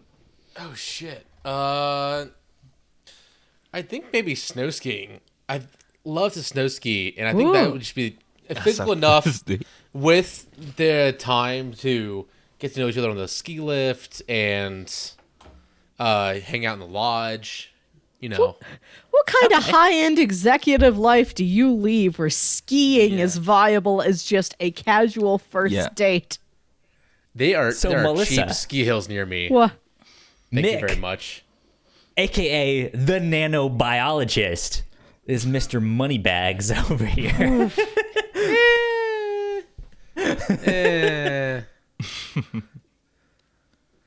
Ignacio, okay? Yeah. what would your first date be with Melissa Benoist? Is that how No, you say it? without the last T. Benoist. Benoist. Yeah. Okay. At least that's how she pronounces it. I don't know. Some dinner. Just, I don't know. The dinner date is always a good thing. What Yeah. What style food? Would you go Chilean? Would you go Mexican? Would you go barbecue? Would you go tacos? No, I'd go with sushi. I like Sushi. I think. Okay. Yeah, I think that would be a good one. Sure. Yeah. Sounds good. Melissa, Yeah. what would you do with Ned Piemakerson? That town they live in, Cur de Cur, is full of such whimsical little businesses. There's got to be some cute little cafe I could take him to on the weekends, where I Okay. could like we'll get pastries that are not pies, so like it's different than what he does every day, but it's close enough that he'll be able to give me like an insider scoop onto like the scones. Like he'll give me a baker's perspective on these scones, on these muffins. And we'll sit there and like we'll drink coffee, maybe go for a walk around like a park full of topiaries in very particular shapes. Sure. Yeah. Okay. So, for purpose of the question, I'll do something different. Usually, first date stuff, I'm just like, yo, let's go get coffee or let's go get a drink or something. Because that way it's like, it's non-committal if like, hey, this isn't actually working out like I like I thought it would. Like, it's just coffee, right? You can go. But first, like, date, mini golf and ice cream with a witch. Nice. How awesome would that be? Ooh. Okay. That would be good, because then, like, you get to go get food and all that stuff after, but during the mini golf, you not only have the chance to talk, but see what they're like when they're competitive. Yeah. And see like what happens when we're like against one another. How is that gonna can we like can I make fun of you if you like do terribly? How do you feel about that stuff? You know. So there you go. I like poking fun at my partners and being playful Aw. with them. So there you go. Kyle, who are some other MVP characters we encountered this year? Who do you want to look back on MVP. and really give a hand to? Again, I have to go with the father from Sweetness and Lightning. Good. MVP, man. Truly. That's the whole synopsis of that show. So if Mick and Ignacio, if you guys haven't seen Sweetness and Lightning and you want like a really lighthearted anime to watch, Sweetness and Lightning might be one you want to check out. Yeah. It's about a father who has a very young a very young daughter. She's maybe like 3 or 4. She's 5. 5. She's like just in kindergarten.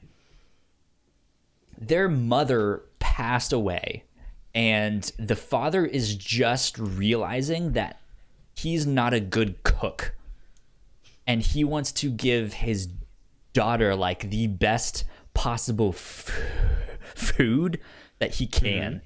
And he's just like, I don't want to keep making you the same thing. Like, we're not going to have spaghetti every night. I don't know what he made, but he's like, Yeah. I actually want to learn to cook for you. And then that's what he does. He also happens to be a teacher, and it's one of his students that he's like taking cooking lessons from. So there's some like weird subtext you can read into there, which is totally not in the anime. Yeah. But It's very innocent. it is this like Yeah, it's this like heartwarming tale of like this father just wanting to give his absolute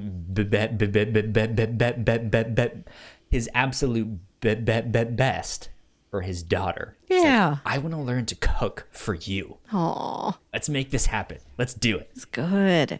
And that's what they do. It's great.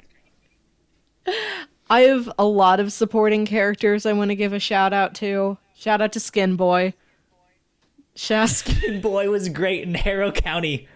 He's just skin. There's Skin Boy and Muscle Boy. Like he's this little dead boy split in half. And Muscle Boy goes and runs around and does errands. And Skin Boy just gets folded up in Emmy's purse. And he like whispers to her.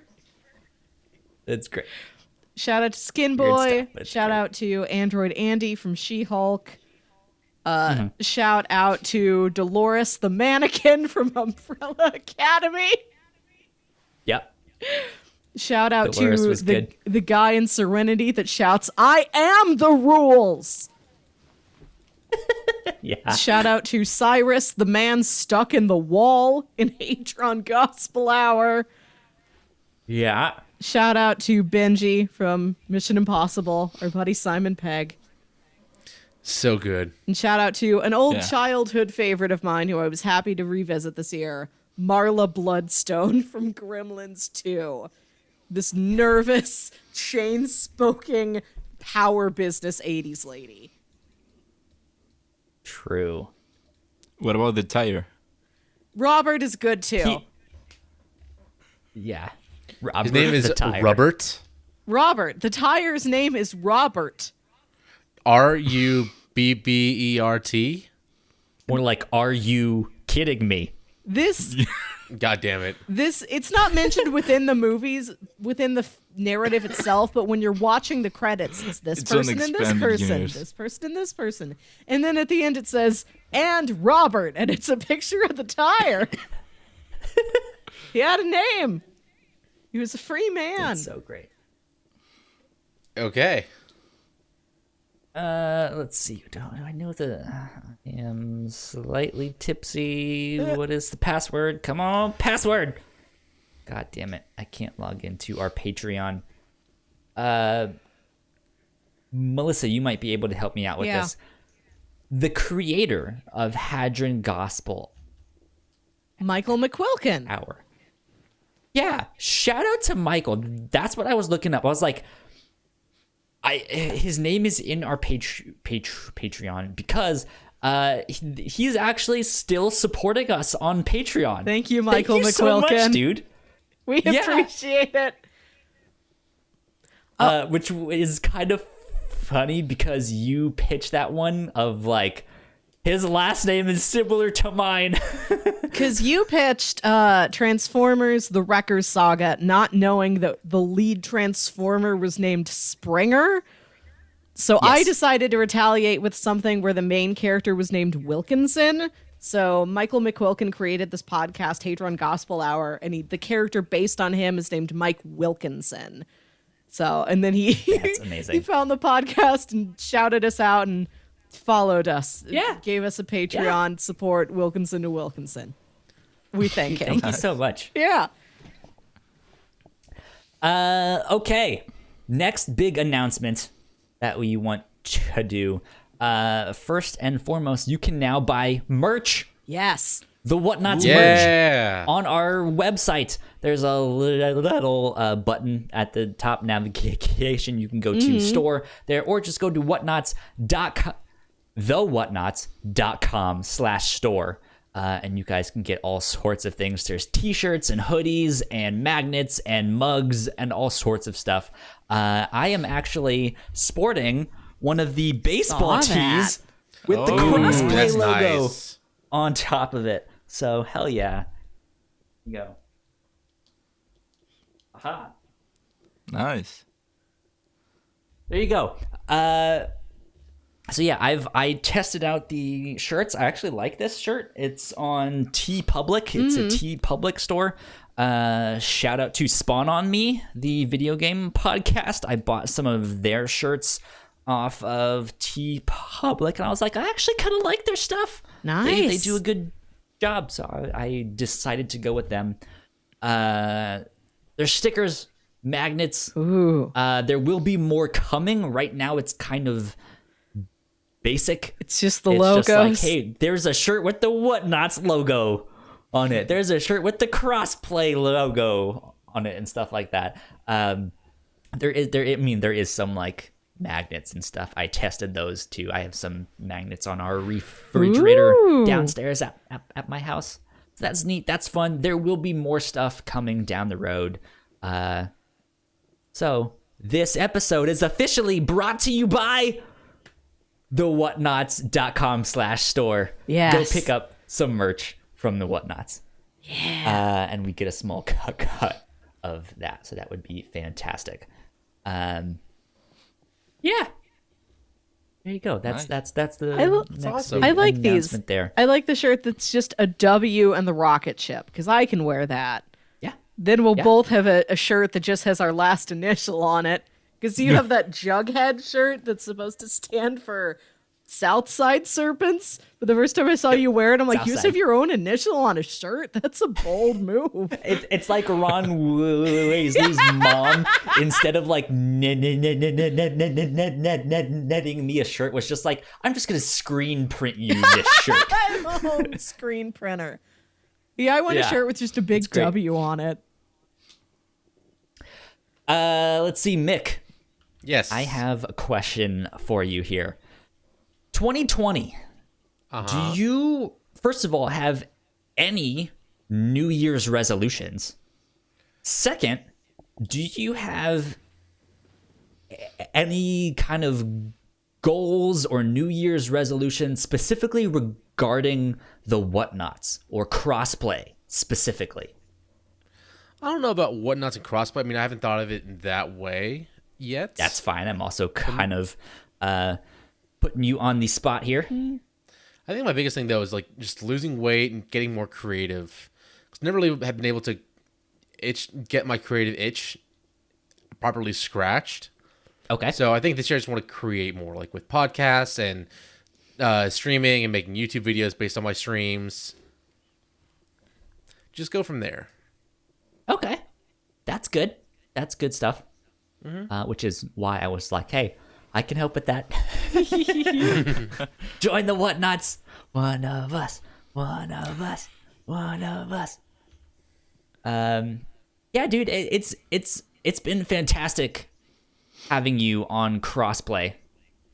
I've It's been great. enjoyed Thank it a you lot. for the opportunity again. I mean, it's been fun to get into the podcasting world where it's always been interesting and seeing that I actually really enjoy thanks to you and what you've created with the Crossplay podcast. So, yeah, thank you for giving me the opportunity and just allowing myself to grow that way. Oh, yeah. So let me ask you this then. You are known far and wide within the Kind of Funny community as the bane of Kind of Funny Games Daily's existence. You are in your wrong. Same with you, Ignacio. You guys are like asking questions all the time of like, what do you guys think of this? Now that this thing is out, how will this affect that? And Mick is like, I don't know actually, how you're wrong. Mick This can- I don't know how Mick can come up with questions for every show, like every day. It's hard for me to come up with questions. Like once in a while, whenever I have one, I send it to the show. But you have yours practically every show, Mick. I don't know how you do it. So It's just what is your philosophy behind that? How do you do it? What advice would you give to people out there who like want to connect with a Send community more? I would say if you think you know the answer, still ask it. And especially with reaching out to a community, you might be scared and thinking that there's no way that this community's been going on for so long. They already have everybody established. No, they don't. I started being very prominent in the community this year, or last year in 2019. And this is a community that's been going on for 4 years already. And they opened me up with open arms. So just, if you're scared of that first message, just hit enter. Just hit send. And the only worst thing that can happen is people say hi and that's it. Unless you're like really being hateful and whatnot with your first message, but don't do that. But other than that, just don't be scared. Don't overthink it. Everybody has to take a first step anyway. Yeah. Good stuff. Yeah. As for questions wise, even if you think you know the answer, just submit it because a lot of people don't. Or even if you think they know the answer, submit that too, because that will help them be like, yeah, people actually want to know the answer to this stuff. Nothing can be assumed. Right. That's the best ideology for asking questions and trying to branch out. Is like pose a question that you think people might know the answer to and might not, because nothing can be assumed with what is going on. Yeah, and even if you know the answer and you think they know the answer, at least you can start a conversation. Right. That's at least what I try to come to think of when I'm writing my questions. Exactly. Yeah. Good stuff. Ignacio, same thing for you. What now that you've started podcasting, what is your advice to someone who might be interested in the same thing, or like, do you have some other kind of advice for someone who maybe wants to get more involved in a community, like the one we have here at the Whatnauts, or the one at Kind of Funny, or Rooster Teeth, or the James Bonding podcast that I know Melissa listens to? Yeah. Well, for the first question, how you get into podcasting, I say, hopefully you can find someone like Kyle who just offer you to be on a podcast. Hopefully. But even if you don't, hopefully you have other people you can talk to about something you like. It doesn't have to be video games. It can be movies or whatever. And if you have those people, just go up to them and start a podcast. The best advice I can offer is just do it. Don't think about it, just do it. Absolutely that. And for the second question, to become more of part of our community, do what I did, because I wasn't always too much a part of the Kind of Funny community. It only happened like a couple of years after they started. Just talk to people. There are a lot of people on the chat, and believe it or not, all of those people are there because they like the same things you do. So just talk to them, or just say something like, hey, I like whatever, and someone's bound to say something back to you, start conversations. I Yeah, like and Dragon hopefully- Ball Z as well, Ignacio. We can be friends. Yeah, and hopefully you can start talking to people regularly, find like names you can often talk to on the chat. And again, my advice is just do it. Don't think about it, just do it. Exactly. Exactly. Yeah. I mean, the one thing I would add to that is, you don't need to wait for someone like me to be like, Ignacio, I am coming down from on high to welcome you into the Whatnauts.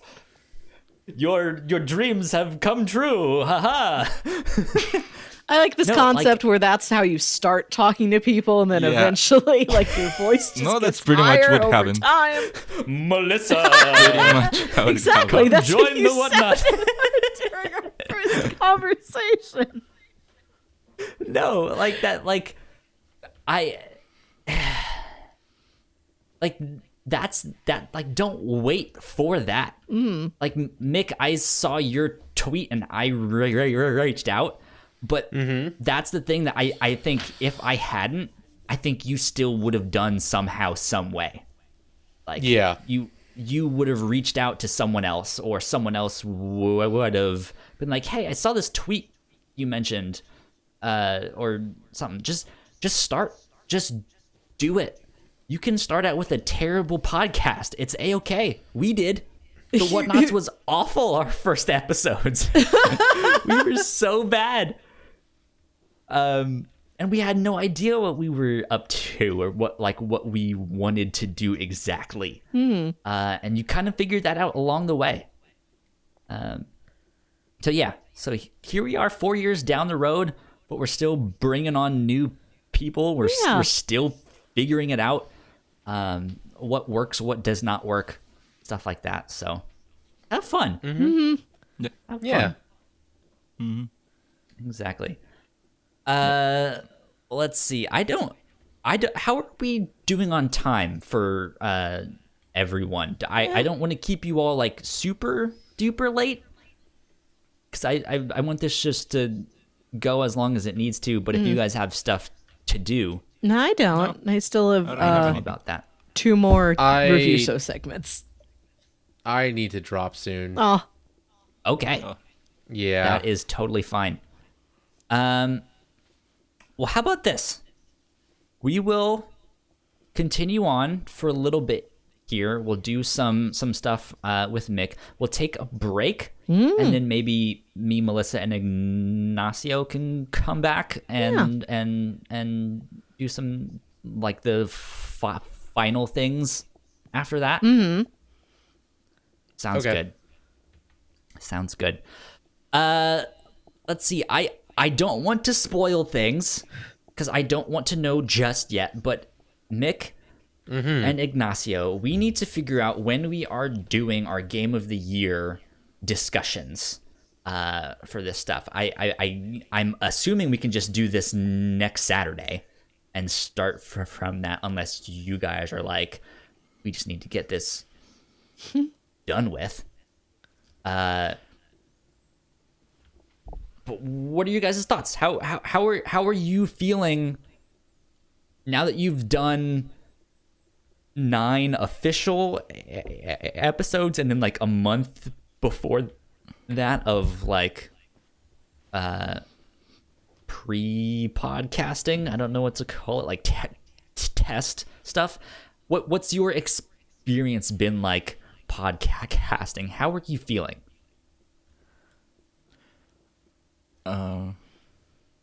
Is there something that has stood out to you so far that you've learned of like, man, I now know what it's like to speak into a microphone and it's weird? Yeah, more than learn, Yeah. I think at least I have gotten better, like expressing my thoughts. That's always have been a problem I had. So I feel like at least now having to talk about something and what I think about of that something, I think it has helped me, in a way, to get better in that. Yeah. Okay. But something I've learned, it's, I don't know. I think mine is just get a good posture for speaking into a mic. Yeah. Because if you don't, you're gonna keep moving around, and then your audio is gonna sound terrible with you moving around. Yeah. You can be way over here. I'm going to check something over. You come back here and it's like, oh, that sounds great. And then you go over here and it's like, yeah, it's interesting. And I'm still experimenting because I had a pop filter like what you have, Mick, and I really liked it. I think it's fantastic. And then I got one that was like a smaller like shield one, and I used that for a long time.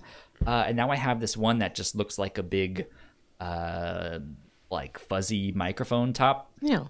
That I guess is pretty common, and I'm still experimenting. So 4 years down the road, I'm still like, I wonder what that's like. What if I do that instead?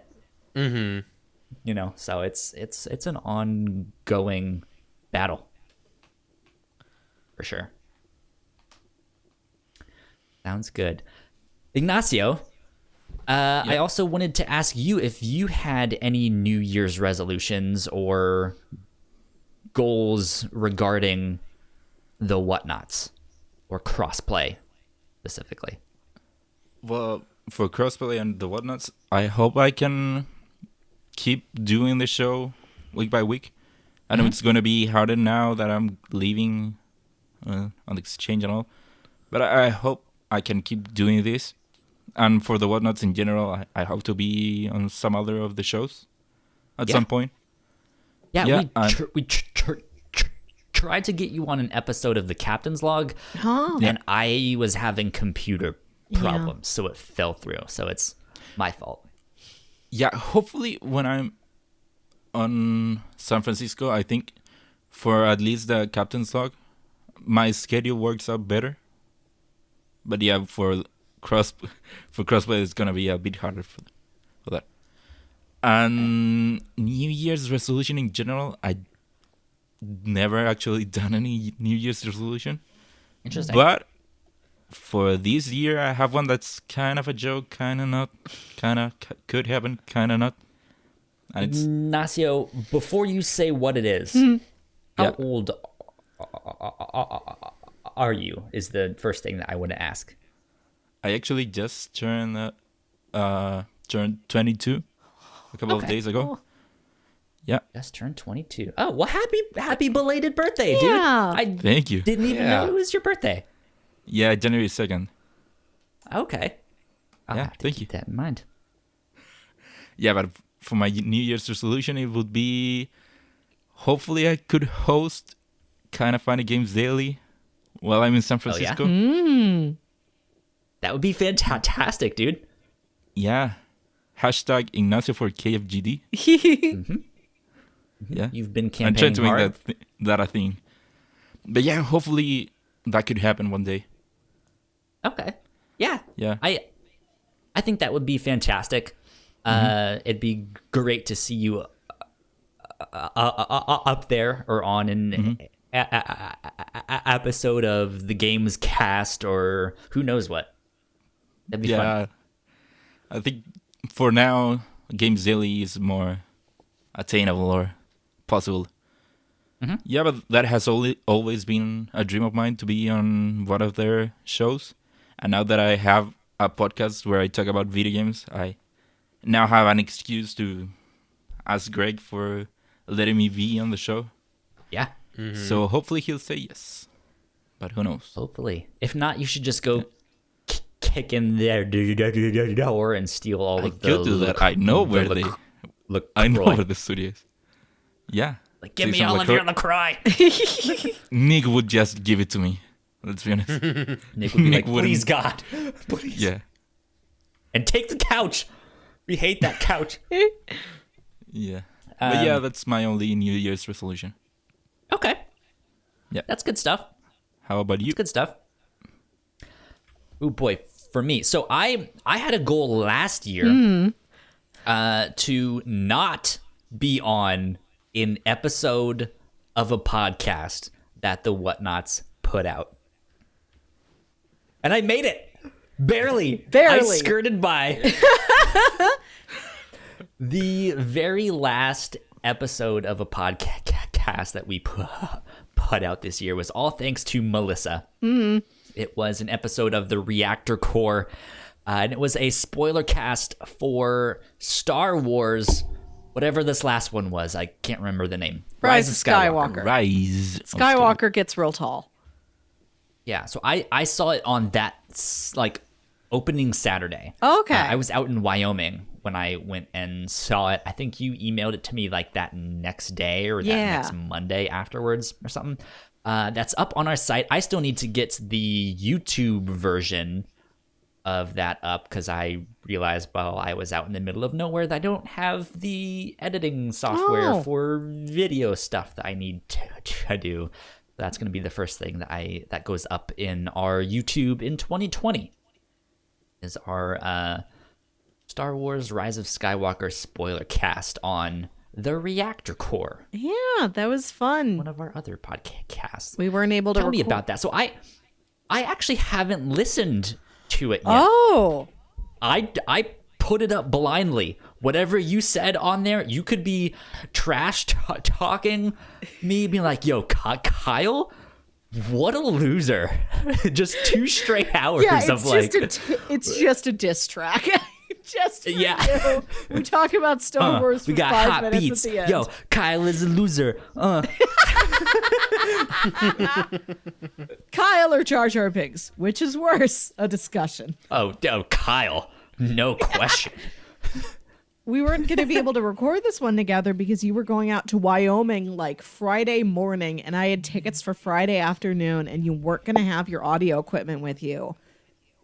So I saw it that night with my friend Jack, and then she and I recorded the episode that night. And it sounds pretty good. It's a little awkward because it's just this one mic that I have. So it was both of us like sitting very close together, like trying to get close enough that the mic could pick up both of us. And it sounds pretty good. Definitely different than other Whatnauts episodes, but pretty good. And we weren't prepared. Go And ahead. we weren't super prepared because we went immediately like from the theater to picked up coffee, we picked up dinner, we came right over here and we recorded it, and like we're together the whole time. So I didn't think to like tell her like just give me 5 minutes while I look up another plot synopsis of the movie. So we walk through the synopsis of the movie ourselves based on memory, but like we get stuff out of order. We can't remember the names of any planet. So it's a little That's totally fine. it's slightly chaotic, but it was really fun to record. And I'd be down to trying more stuff like that again in the future. Yeah, I'm so happy that happened because that was the very last podcast that we put out in 2019. So it's like I reached my goal Finally. because I went on vacation. It's like you had 2 vacations in one. Yeah. So let's see. For 2020, I don't know. I would love to get Mick and Ignacio more often on the captain's log because I want to get to know them better. Yeah. And I want to hang out with them, share some stories and stuff like that. We'll figure it out though, because Mick, you're streaming on Friday nights most nights, right? Yeah, I'm trying to get to a better stream schedule. I want Friday nights, Mondays, and Saturdays or Sundays be my regular streaming schedule. Where do you pending stream? work. Twitch.tv/thenanobiologist. Oh, nice. Thank you, Ignacio. That was going to be my next question. Look at him hosting. Oh, Taking over my A natural. duties. Hell yeah. Good stuff. Let's see here. We just had a couple people whisper us on Twitter, and What? it's both spam bots. oh, beans. It's like private message stuff. Hey, wanna become famous? Buy followers, Hey, do it. primes, and viewers on followerbot.com. Not Okay. Sounds sponsored. like it. You should do it. Yeah, Kyle. Hi. Open the link. What's the worst that could happen? I kind of want to do it. And just like, hey, here's $5. How much can that get me? No, so yeah, I would like stuff like that. Actually, I would like a third consistent host for the review show. Oh. I don't know who that is. I don't have anyone in mind right now. And by consistent, I don't mean it would be fantastic if they were on every single week, but semi-consistent of they're there often. Yeah. You know what I mean? Yeah. I think that'd be fine. Because the thing about me is I am not a talker. Despite me hosting 4 podcasts now, I don't my know own what you website mean. for that, Yeah. I am a quiet person. In real life, if you guys saw me, it's headphones in, don't talk to me, don't bother me. I'm a completely different person. I am not a later by any stretch of the imagination. So ultimately, I would like to cultivate the Whatnauts into a self-sustaining machine where I can kind of take a back seat and just be on what I want to be on. Yeah, I got some video games to talk about. Let me be on Crossplay play. That would be fantastic. Yeah, I want to read the comic book that we're talking about this week on the review show. Let's talk about that. And then I guess weekly be on the captain's log, because that's our like, hey, the hosts of the Whatnauts can just come and hang out, and Yeah. have fun, and like decompress. Just be like, yo, I did this week. It was weird. It was stupid. Or it was boring. Or it was so much fun. Who knows? Mm-hmm. Or there was this one weird time where I saw this weird pile of poop on the ground outside of the movie theater. And it just sat there for a week. No one did anything except put a safety cone around it. True story. That happened. What are some of It's your on one other? of- We've been talking about the Really? review show a lot. What are some Yeah. of your other favorite captain's log stories from this year? Oh man. Okay, let me look through the titles of this stuff. Because some of my So speaking favorites. Go ahead. So some of my favorites are you buying a car to inspire you to get your driver's license, and then you didn't get your Which I driver's still don't license, have. and you had to sell the car. Also, sub story within that, your parents lost your birth certificate. I don't remember if it was this year or not, but the time you went to a Harlem Globetrotters game and your parents bought you a cotton candy, and then a Globetrotter was a gave wee you a young lad. second. That was last year? I was a wee young lad. I was like 10, 12. I don't know. No, but was it last year on the pod? Like, was it in 2018 or was it in 2019 on the podcast? I know this was not last I don't remember. year in your calendar life, Kyle.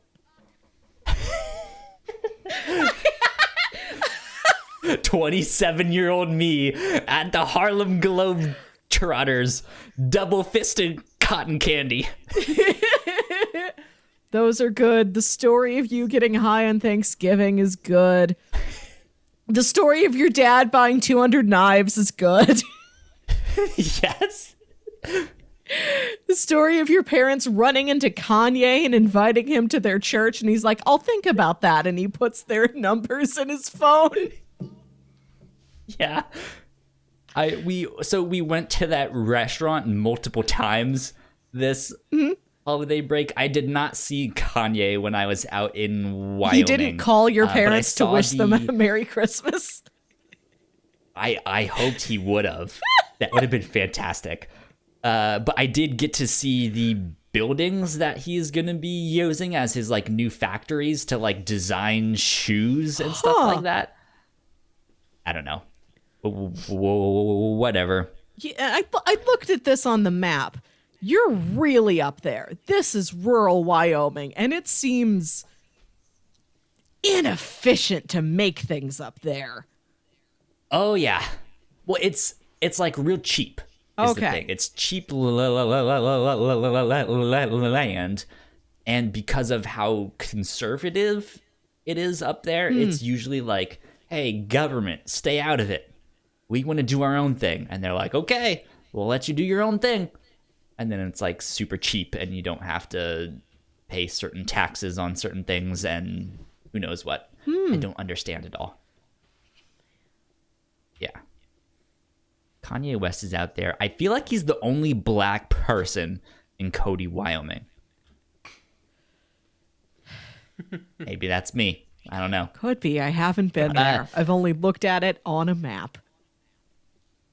So I think some of my favorite episodes so far is A Snack for Ninjas, which was our episode of on August 12th, 2019, which I think I do mention the Harlem Globetrotters on there because we talk a lot about the joys of cotton candy, Yeah. which is what I had at that Harlem Globetrotters thing. But the main thing was this whole contingency Yes. plan on what to do when the Queen of England dies. Oh, God, I have watched like News to me. 30, 40 minutes of various YouTube videos about England's plans for Queen Elizabeth's inevitable but tragic passing. and just how Yeah. it has to go absolutely perfectly. So they have everything planned out in advance. And like, she knows everything that will happen after she dies. If she And it's dies in this wild. city, this Yes. will happen. And this particular news anchor will say this particular sentence. Yeah, don't news stations there have something always with them that has to do with They the- always- with They the- have Rats. reporters have contracts where they will be the ones to report the queen's death. Ooh. Yeah. I saw that they Wild. always have black ties on hand. Yeah. For if they Yeah. suddenly, like if she dies suddenly, it's like, we have to report now. Put your black Quick, tie hand me on. my black tie. And another thing is that the BBC will suspend airing any comedy shows for like the 2 weeks after the Queen's death. Yep. Like they'll keep airing their dramas like regular, but there will be no sitcoms in England. Yeah, you can't be happy there. No. Yeah. They don't want you happy. Another great one, Ignacio, I think you would like this story, but when on July 4th, 2019, we had an episode entitled Goku, This is Boston, in which I was born in Boston, Massachusetts. I was adopted, fun fact, but I've only been to Boston once, in which I was very young and I had an action figure of Goku, which my mom kept calling Giku. And I accidentally forgot my Goku action figure in Boston, Massachusetts. So a part of you still lives there today. Yeah. Also, Melissa, I made you do E3 2019 That was fun. predictions, even though you know nothing about video absolutely games. nothing. I can probably name 6 games. Okay, It so was great. we'll have to have her back here. Yeah. Yes, This year on Crossplay. Next year, we're gonna move that Okay. tradition to cross Okay. play, and we're gonna have But you on Melissa that, has to and be on the show. we're gonna make you do our E3 2020 predictions. Let's see what else is really good. I liked Joshua Castle Has a Bad Day, Yeah. which was that weird day that you went and house explored and met that weird guy who talked to you. There was just weird things happening that day. Yeah. Out of the stories I told, my favorites are Joshua Castle and the mix CD we made for Daniel Torrington, who was the most Yes. impressive boy at my high school. And we were making a mix CD for him just to say, like, hey, you're really impressive. Keep that up. We're proud of you, Daniel. And we left it on his doorstep. And we never heard from him. So we have no idea whether that mix CD even got to him at all. And last but not least, the very first episode, the very first proper episode of the Captain's Log from 2019 was entitled Kyle Almost Threw Up, in which I told the story about how I was about to have sex with my my ex, and I had to throw up really bad, and I almost threw up on her. Why?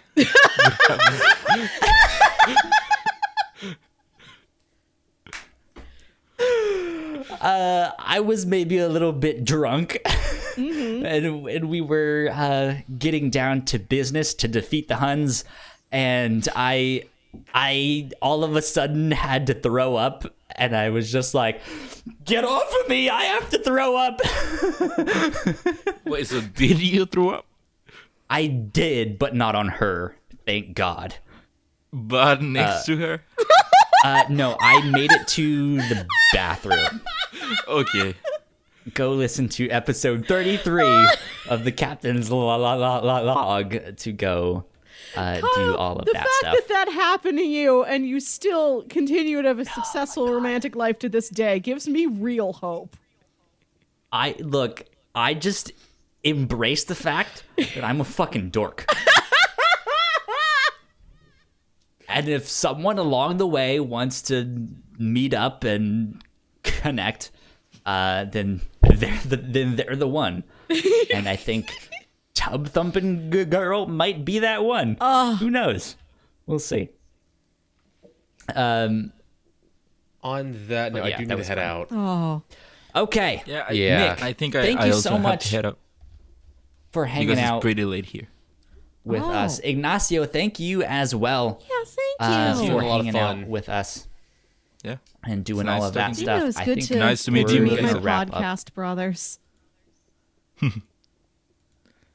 I was going to say, I think we're going to wrap up shortly after this.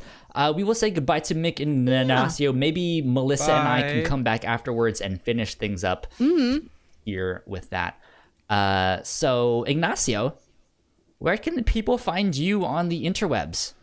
You can find me on Twitter at Ignacio Rojas B. That's IGNACIOROJSB.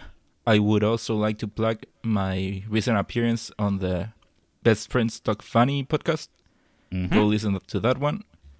Yeah, you I can think- find me on Twitch on whenever I kind of Isn't funny. the guy that hosts that show also named Kyle? Yeah. Yes. Yeah. Yes. Great name. Yeah, we need to get you on that Shout show out now. to you, Kyle. We need to get you on there. One day. Yeah. And Mick, how about you? Where can they find you on the interwebs? I'm everywhere as the nanobiologist, or depending on the character limits, I am DA nanobiologist, like on Twitter, Xbox, and PlayStation. Sounds good. Well, thank you both for joining us. We will be back with a brand new episode of Crossplay this next week, in which we are going to be hashing out our Game of the Year stuff for 2019. So be on the lookout for that in your feeds. And with that said, we will take a quick break so we can let these guys go and I can use the bathroom and stuff like that and get some more Yeah. to drink and stuff like that. But yeah, we will see you then. Till then. Bye. Later. Hello. How's everyone doing? We are on break right now. Shout out to Mr. Yasman300 for following us on Twitch about an hour ago, and Jabolik following us about 2 hours ago. Thank you. Thank you for the follow. We are doing our thing. I'm gonna wait on Melissa, so we will continue being on break for now. Drink my drink. This is Knob Creek 100 proof that my roommates got me for my birthday. Good stuff. Oh, cheers. Here's to 4 years. You know? Good stuff. Shout out to fellow best friend Ben, who is on Twitter at come on, at Please Be Excited. Kind of funny best friend Ben. Please be excited for Blessing Jr. Where it's KF, BF, be excellent to each other. KF, AF for streamies. Twitch.tv/ Please Be Excited. Shout out to you, whoever you are. You're not even following me, dude. You should be following me at Yo Kyle Springer on Twitter. I'm gonna add in all of the extra like social media chyrons. Is that what they're called? I have no idea. I'm gonna put all that stuff in post production because I didn't have enough time to put them in for our live show.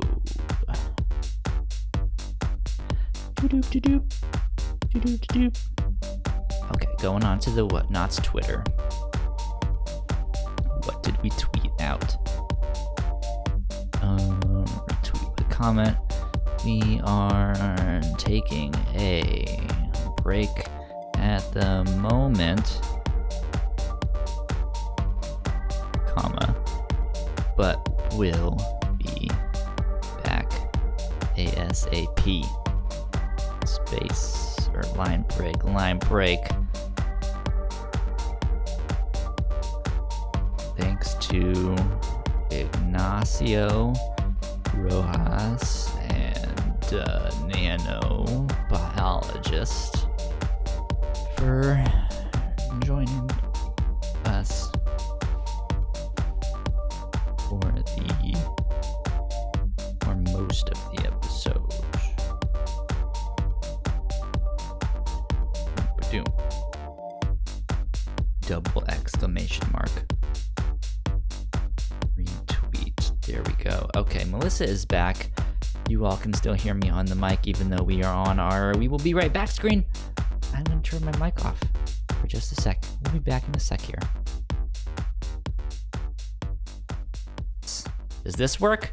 Oh man, why is it this thing? That's not what we want.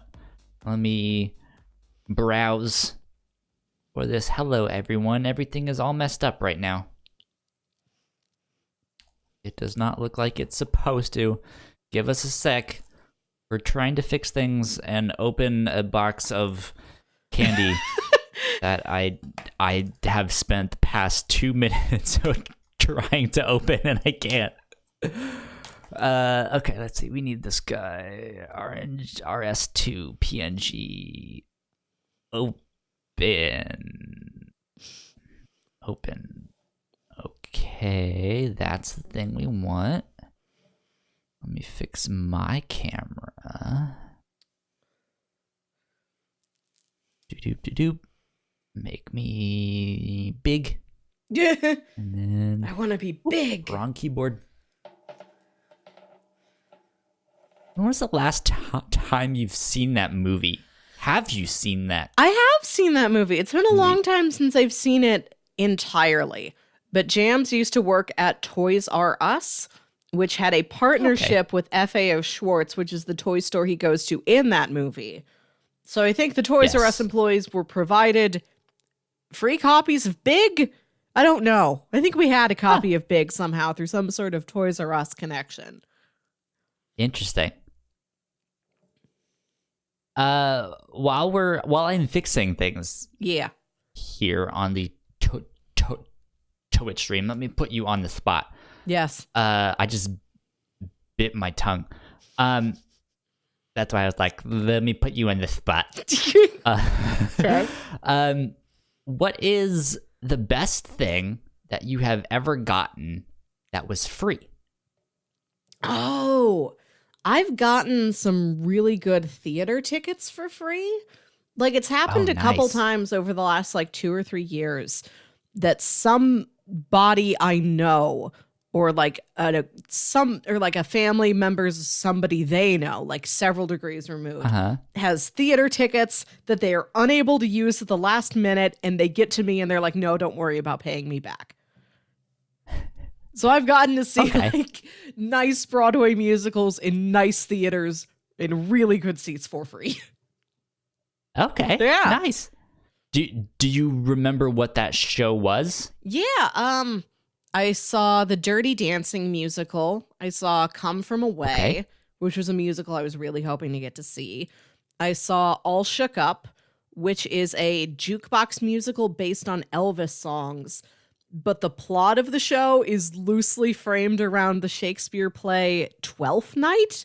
It's a weird show. It seems like you put all that stuff together and it doesn't work, or it doesn't need to work because it's an Elvis jukebox musical. No matter the actual content of it, people will still go to see it anyway. It was a delight. It was one of my favorite shows I saw that year. It was so much fun. And I went to a light show at the Botanical Gardens once, where we got the tickets last minute for free. Gotcha. We walked through the Botanical Gardens and they've covered everything in Christmas light displays. That's fun. Yeah. I think I've mentioned this on an episode of the Captain's Log before, but I'm pretty sure the only play that I've gone to see is the 39 Steps, which is an Alfred Hitchcock story. I've seen it like 2 or 3 times, and it's a coincidence that happened to be the same thing every time. Because I went to go see it once with my mom at like a local theater. Yeah, I think I was with my mom. I don't remember exactly, but that was where I saw it originally. And then I saw it once in college. We went to go see a friend who was in that play, or in a production of that play, I guess is how you would say it. I got it open. Oh, good. This is the Noel Russell Stover Assorted Milk and Dark Chocolate Oh, the both. candy box thing. So You we are going to do that. really ought to get out to see more theater. One of my goals is to find. I should. I really want to find a good, like, recorded live performance that we can do on the review show. It's only 3. 3 of them. Only 3. I mean, it's a small thing. It's not like a big heart-shaped thing. That still right? does count as an assortment, I suppose. 3 is the least you can have and still be called an assortment. Before I taste test these live on our 4-year anniversary retrospective, I do have to say that yesterday when I was running errands on our, I was going to say on our podcast, but it wasn't on our podcast. I just gotten back in town Friday afternoon, so I ran all my errands on Saturday and stuff like that. There was a Cinderella was playing at one of our local theaters, the very same theater that the mysterious pile of poop was sitting out of. If you guys listen to our episode of the Captain's Log on that one.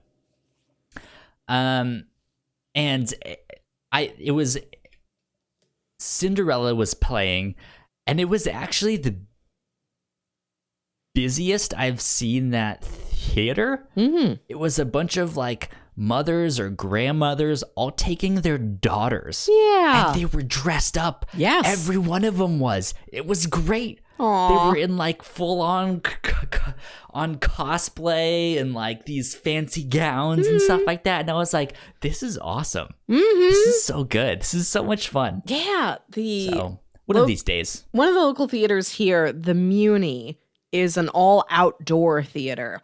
And they make sure to do at least one, like, kid show every year. Like, not a kid show, but a family-friendly show. Like Rodgers and Hammerstein's Cinderella or Annie or Wizard of Oz or something like that. And there always are little girls dressed up as the heroine of the musical. Yeah. Because it's all was outdoors fantastic. and super casual, and you can wear whatever you want. So like there's people who show up in like nice theater evening attire, and there's people that are like, oh, I'm outside, I am wearing shorts and sandals. And then there's people that are like, I kind of want to dress themed after the show. Sure. Yeah. Okay. Before we get on to our next announcement here at our 4-year anniversary retrospective of the Whatnauts, Yes. I'm gonna do a live taste testing of these Noel Russell Stover's assorted milk and dark chocolates. Okay. So the first one I'm gonna do is this guy here. Okay. Let's see if I can Dark square. show it here. You can't really see it. Yeah, it's a square. It's covered in chocolate. It looks like it has some more chocolate drizzled on top of it. Yeah. This guy here, so you guys can see. Voila. This is a great. I'm glad we've segued into the unboxing genre of YouTube entertainment. Dude, I would love to do unboxing stuff. I showed my mom an unboxing video over the holidays, and she was fascinated. And I was like, yeah.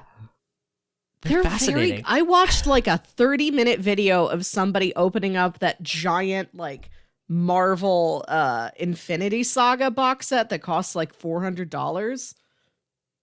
It was so calming. How's that? Looks oh like my god.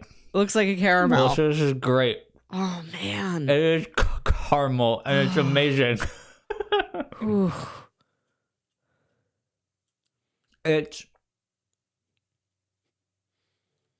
a chewy caramel Mm-hmm. with milk chocolate Uh-huh. and dark chocolate drizzled on top of it. Mm. And it's so good. Mm.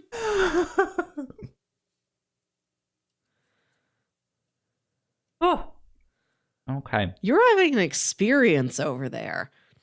I am. Dude, I've had some alcohol inside me and I have some chocolate inside me. This is great. That's a good night. It is a good night.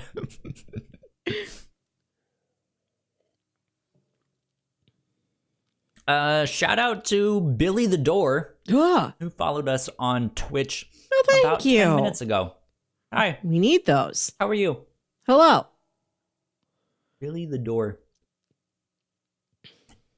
Do you have a cousin named like Ted the Window? That'd be great.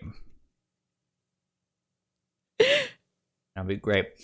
So yeah, here we are. 4-year anniversary stream for the Whatnauts. You guys can find out more about us on the whatnauts.com, which is our website.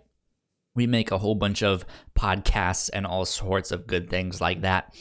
Melissa Yes. is one of the co-hosts for the review show, Yeah. which we have talked about quite a bit on the stream so far. We have more stuff to talk about on the review show, since that's kind of our like flagship show, I feel like. We also have the Captain's Log, which is our like weekly just talk about, hang out, whatever we want. Kind of more like this, what we're doing right now. Yeah. Just whatever we want. And then we have Crossplay, which is the shirt that I have on right now, which you guys can go get this shirt at thewhatnauts.com/store, which is a brand new merch store that we announced on this stream right now. So you guys can go check that out if you like what we do. Patreon.com/thewhatnauts is where you can support us. There's all kinds of perks on there. So go check it out. What do we still have left? We still have your playlist. And That's like the big thing. and I feel like I'm most excited about that. and I have a list of actors that appeared in both 2018 and 2019 topics for the review show. You're right. We have some stats. Yeah. To Do you have share with stats? people? I have a little bit, not as much as I did last year. So let's start with you. Okay. So I just did this from memory. I didn't go looking down IMDb. And I also did not count people who are primarily voice actors. Like, I have actors on Okay. here that were doing voice roles, but if I went with people that were career voice actors, we could be here all night. Because I'm certain, like, Steve Bloom or John DiMaggio or somebody, like, popped up all the time. Right. So, in both 2018 and 2019 years of the review show, we had Paul Rudd, of course, from Wet Hot American Summer and then Living with Yourself. We had John Goodman, who was a voice of an alien in Valerian in the City of a Thousand Planets. And then this, Was he the big guy at the start? when they go to Big Market and they've got that alien they're like trading with for some sort of a Yeah. weapon, that's John Goodman. And he did another voice role this year as the spooky uncle in Paranorman. And he also had a brief appearance in The Right. Artist. We have Right. He did. We have Janine Garofalo, who was also in Wet Hot American Summer and was a voice of one of the aliens in Titan AE. She was the one with like the big kind of kangaroo legs. Mm-hmm. We have Drew Barrymore, who one of the first episodes we did last year was E.T., And she also is a voice in Titan AE. She's the main girl. Okay. We have Good stuff. We have Kristen Chenoweth. In 2018, we saw her playing the goddess of spring in American Gods. And then in 2019, she's good old Olive Snook on Pushing Daisies. Olive Snook. We also saw Okay. Ellen Green in Pushing Daisies. And we saw her back in 2018 in one of my personal favorite films, Little Shop of Horrors. That was also a fantastic one. I get that song stuck in my head all the time. It's an It's like, invasive soundtrack. Little shop of horrors, little shop of horrors. That's good. A lot of the people on this list are showing up twice because of Wet Hot American Summer, because that movie has so many people in it. Molly Shannon was in that movie, and then she was also in Pushing Daisies, which we watched in 2019. Ricky Lindholm also was in Pushing Daisies. Everybody's also in that show. And she has a small appearance in Joss Whedon's Much Ado About Nothing from 2018. Who is she in both of those? She was in like the second episode of Pushing Daisies. You know, the one where there's like the plant-powered car and there's all the sales girls for the car that are wearing like dandelion outfits? Yeah. She's one of them. And then in Much Ado About Nothing, she's like the bad guy. She's one of like his hangers on. Like, she doesn't have that many lines, but she's kind of like sulking in the background of a couple scenes. So is she just in the back? She says some on stuff. both of them? She's like a minor role in Pushing Daisies. I really hope I'm not like confusing her for another blonde actress, but that was pretty sure that was her. Is for Pushing Daisies specifically, is she the main one of like, she was the car salestress? Yeah. word? She's the one like we're following. I don't She know. like brings the Okay. case to Emerson Codd of somebody's been murdered. I wouldn't have noticed that. Yeah. Wow. And Peter Boyle, we saw play Frankenstein in 2018. And if we count the Patreon bonus episodes of the review show we did, he is in an episode of X-Files that we covered. And we could also count Gillian Anderson. She was in American Gods in Right. 2018, playing the god of media. And of course, she is Dr. Agent Dana Scully, American hero. That's true. This is true. And we have Linda. She had like a multi role in American Gods, because she was like, we only watched that first season, but she was like the Marilyn Monroe sex symbol type of god. Yeah, well, she's the god of media, so she appears as all these different people. So she That's appears as Marilyn Monroe and Lucille Ball and David Bowie. Like, she's always changing. Yeah, I think she's only sex symbol. Yeah, she's only in season 1, and then in season 2, like that role is played by another actor. But because we already saw media shape-shifting so much, like, I think they made it work. I don't know. I haven't checked out season 2 of that show yet, but I'd like to. And then we have Linda Cardellini, who was a voice in 2018 in Scooby-Doo Mystery Incorporated, and is back doing a voice again in 2019 as Wendy in Gravity Falls. Okay, And finally, there you go. I figured out that the same actor appeared in the starting episodes in both the 2018 and 2019 seasons of the review show. Wait. Before you say who it is. Okay. So you said the starting episodes Yes. of the review show for 2019 and 2018, right? Yes. Okay, so the starting episode of 2019 was our Mission Impossible Uh-huh. stuff. Is that right? Yes. Okay, I'm in the captain's log. That's not what I want to look at right now. I want to look at the review show. Where's the review show? Here's the review show. Go subscribe to the review show wherever you get your podcasts. Yes. Could be on Apple Podcasts, which I don't personally recommend. I don't like them. I use Overcast. They're great. I like them a lot. You guys should go review there. But go subscribe wherever you want to. That's November 2018. January 9th, 2019 was our first official episode of the review show in 2019, which was Mission Impossible 1 through 6. And then see if I can go find 2018. Wait. Yeah, what was the first? Was this 2018 before you started?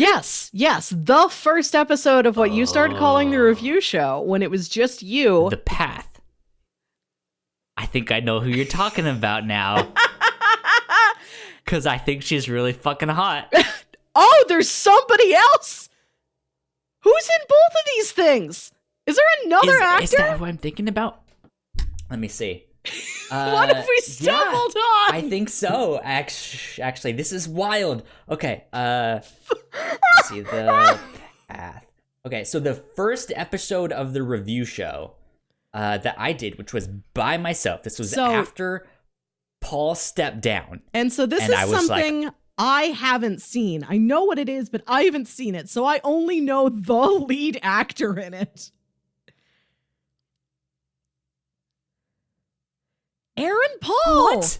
Aaron Paul. Is Aaron Paul in both Mission Impossible and The Path? Yes. Remember, he has a tiny role in Mission Impossible 3 as Tom Cruise's fiance's brother at their engagement party. He's in it for like 5 minutes, but he's in there.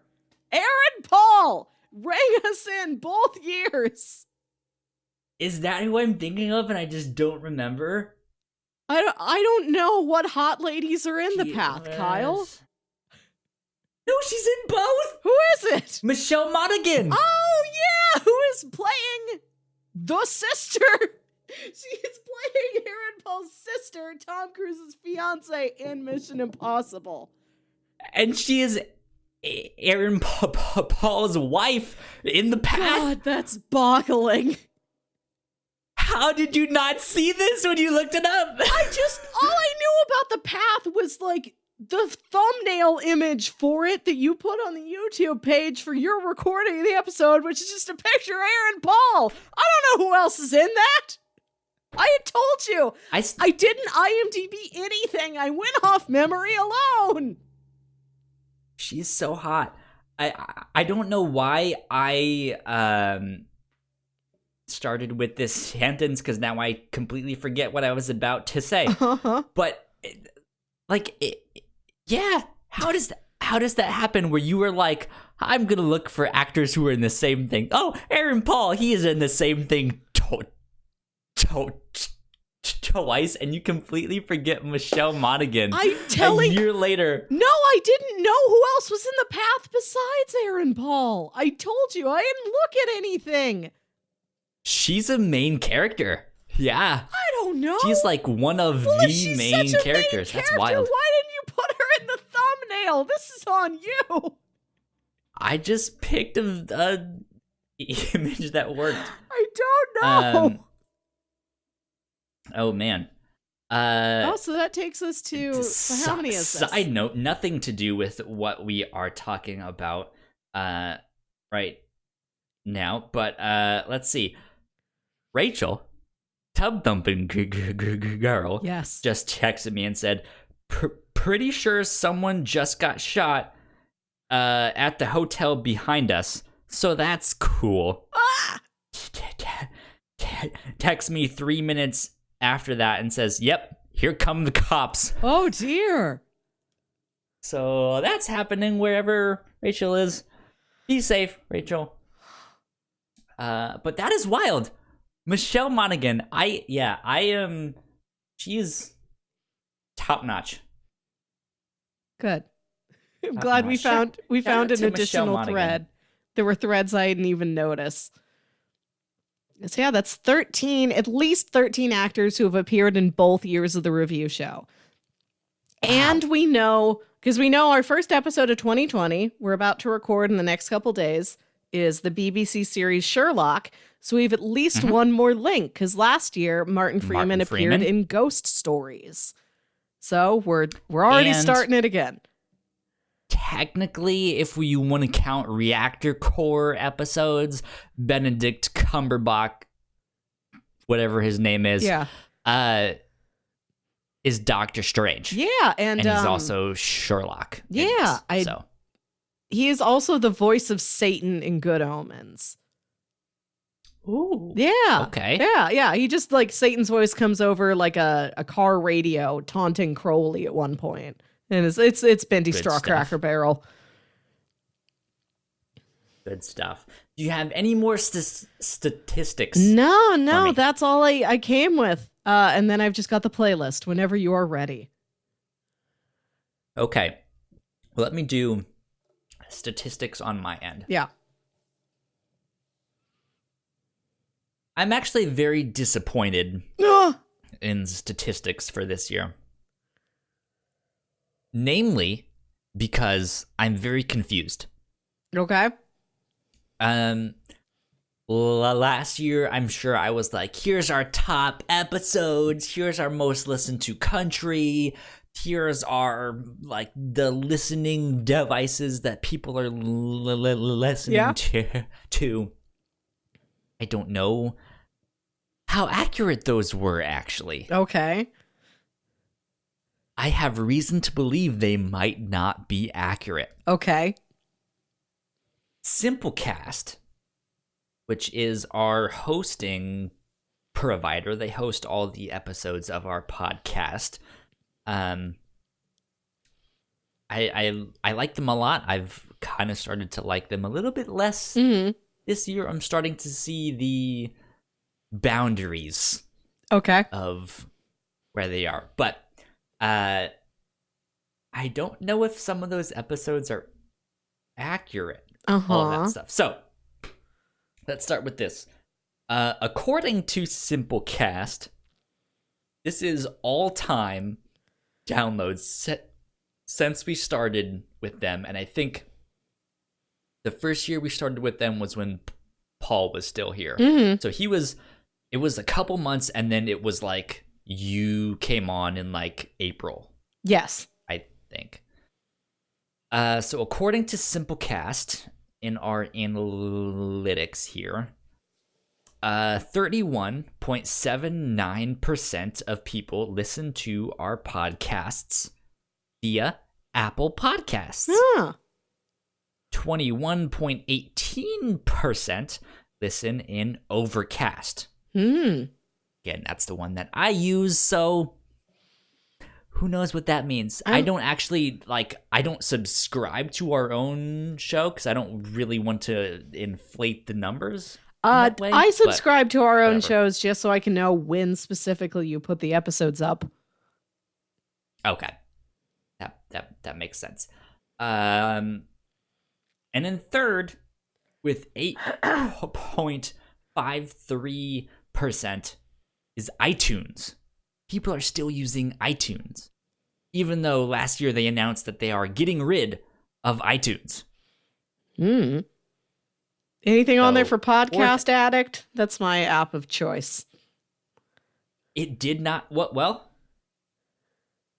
let's see. 1, 2, 3. What if there's 4, one 5, person 6, and it is 7, me? 8. Number 8 is Podcast and Radio Addict. With 2.85%. So that might be you. That's me.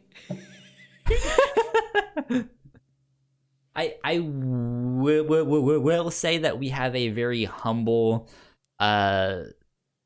following on all of this stuff. We are very small. We don't get very many listeners. That's fine. We have fun here. We do. We do what we want. People like us. Exactly. All 2 of them. It's great. Just kidding. Okay. So yeah, number 1 was Apple Podcast. Number 2 was Overcast. Number 3 was iTunes. Number 4 after that was Opera. they listen on the browser Huh. Opera. And that's with 6.86%. Ooh. I have never used that browser, so I don't know what Opera is all about. But I guess they're going to be the new number 3 once iTunes officially goes away. Puzzling. Who knows? Okay, let's see. We got 1, 2 of our top 10 Uh-huh. most downloaded episodes of all time. Uh-huh. 2 of them are ones that you and I did. Okay. We have one that is in our number 2 spot Hoo-hoo! and one that is in our number 6 spot. Interesting. Melissa, I want to have you guess as to what they are. Okay. Are they from 2018 or 2019? They are both from this past year. Okay. Correct. All right. What shows are they? Let me mention this because I Okay. want you to I want you to guess what you think they are. Like, am I Okay. guessing the shows or am I guessing the specific episodes? Specific episodes. Okay. Well, could you tell me which shows they are? It's one of them. Well, yeah. One of them is the Reactor Core, and one of them is the Review Show. Oh, okay. One of them is in number 2, and one of them is in number 6. Oh, heck. Okay. The number 2 spot has 309 downloads, and the number 6 spot has 200 downloads. Okay. So in the Reactor Core this year, we talked about Shazam, Hellboy, Endgame, Detective Pikachu, Good Omens, Toy Story 4, Spider-Man Far From Home, Money Heist, El Camino, and Rise of Skywalker. I am going to guess that based on the small but adoring fan base of this title, much like myself, was the Good Omens episode the most popular Okay. Reactor Core, and the Review Show And one. do you think that is the number 2 spot or the number 6 spot? Oh, I don't know. Can I just guess the episodes? I don't know if I could rank them. Let me see. What's the... Well, all right, so pick what you think the episode of the Reactor Core was, and then pick between those 2 what you think was Okay. more popular, Okay. and that I'll go with All right. And for the number 2 and Review the number 6 Show, spot. I think I might also consider something that has a small but like kind of a cult title. Okay. And probably something earlier in the year to collect that many likes, that many downloads so far. So maybe...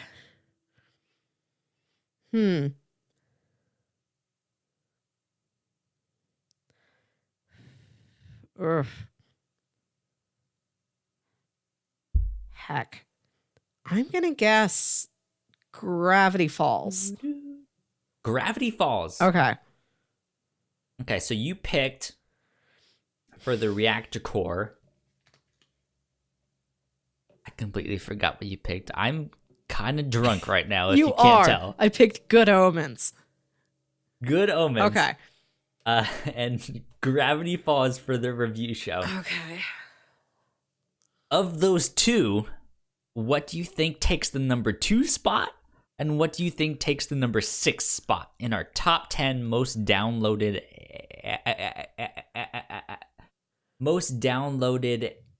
episodes of all time since we moved to Simplecast Oof. as our hosting platform? I'd guess Gravity Falls is number 2. Do I have any legs to stand on, Kyle? Is any of this correct? None of it is correct. Heck. Okay. What do we got? Okay, so coming in at number 6 with 200 downloads is the Umbrella Academy from the Review Show. Nice. Yeah. The one after that with 201 downloads is episode 55 of the Whatnauts podcast, in which Paul and myself covered a comic book called The Vision by Tom King and Gabriel Hernando Waltez. I believe that's his last name. You guys can correct me if I'm wrong. So yeah, we could easily move up to tie for number 5, if not just move up into number 5. If you download our episode of Umbrella Academy 2 more times. It's not much, guys. No. Go check it out. It's fun. Let's see. Okay, number 2. Now I'm curious what the whole top In our 5 list. are. If you've started this, like, what's number 4? Okay, so number 4 is episode 60 of the Whatnauts podcast with 254 downloads. DC's New Frontier Okay. was a comic book that Paul and I read long ago. That's a fantastic book. If you don't know much about DC Comics and you want something to kind of give you an overview of kind of the early era, that would be one to check out. It's non-canon, so it doesn't necessarily take place. It's its own story, but it gives you a good overview of what Golden Age and Silver Age DC comic books were like, and it's fantastic. It also has an animated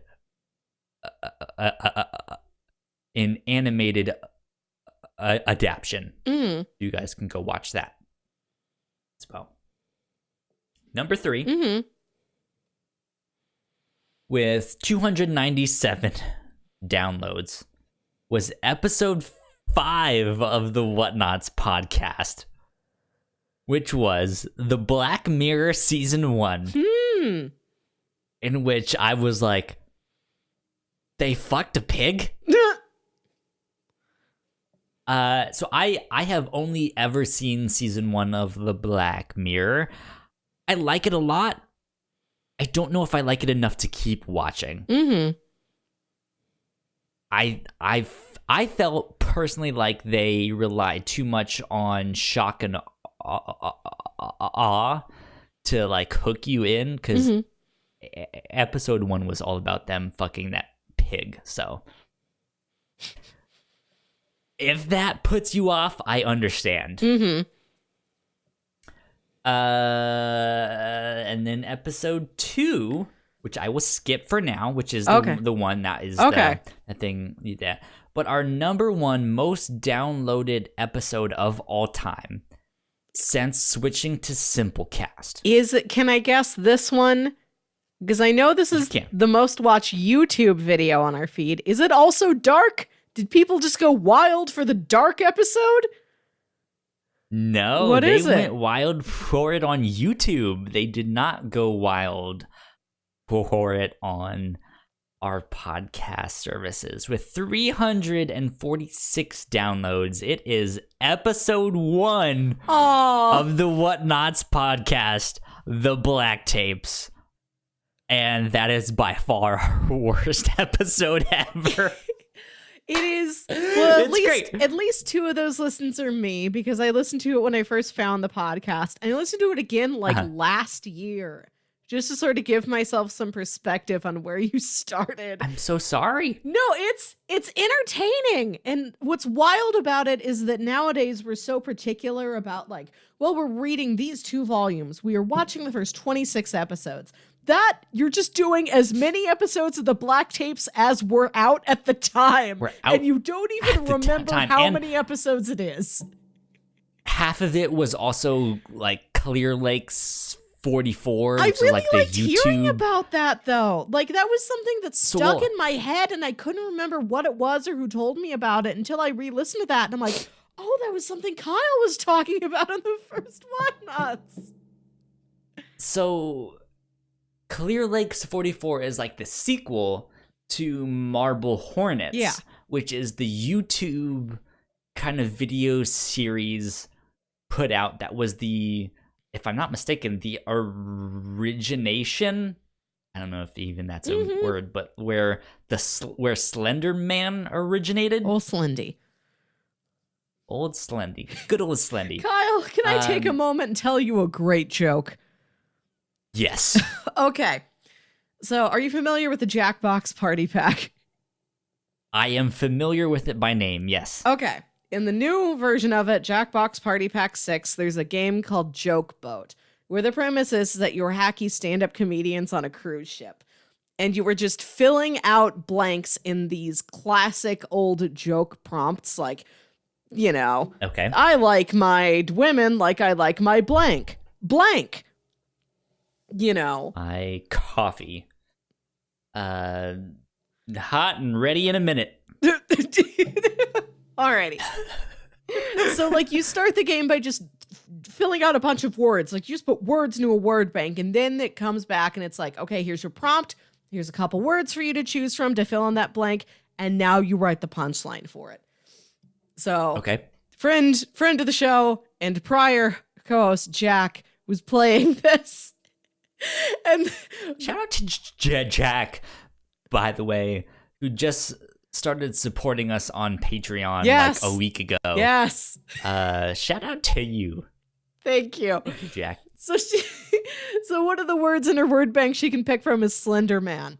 And the prompt of the joke is, I'm so old, I remember when blank used to be blank. So her joke is, I'm so old, I remember when Slender Man used to be Tobey Maguire.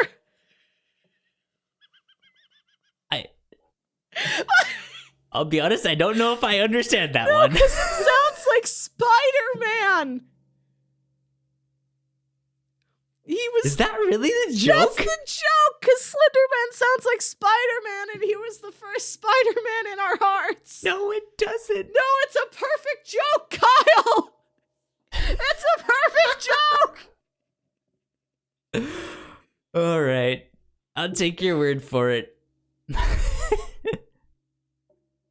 But yeah, I remember watching all the Marble Hornet stuff because I had just started the job that I currently have now. Uh-huh. And I was also listening to the Black Tapes podcast at the same time.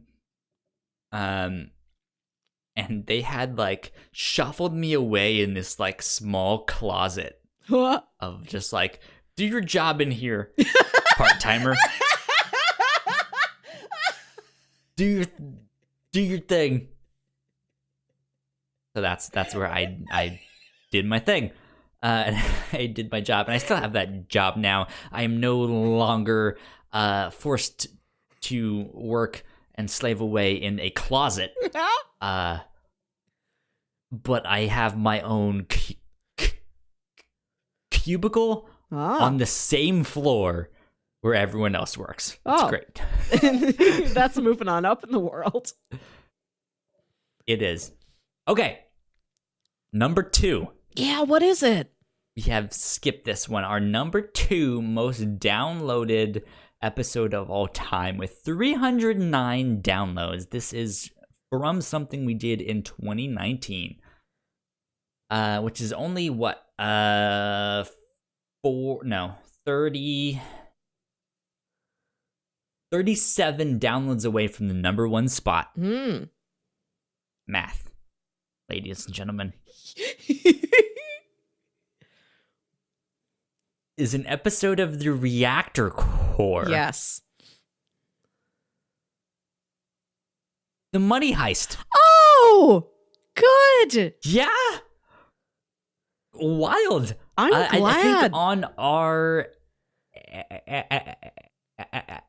episode, I mentioned this was like the most watched thing on, like the most internationally watched that's thing right. on Netflix. Yeah, so we have a bunch of people looking for Money Heist related content. Good. And 309 downloads. But that's the thing with like podcast downloads. We don't know if you listened to like the first 30 seconds and then stopped. So shout out to the people who listened for 30 seconds and then stopped. It takes all of you. There you go. Yeah.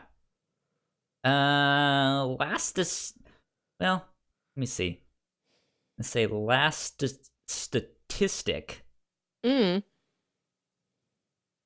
Oh no. What? Okay, second to last statistic I'm gonna say is our best time of day.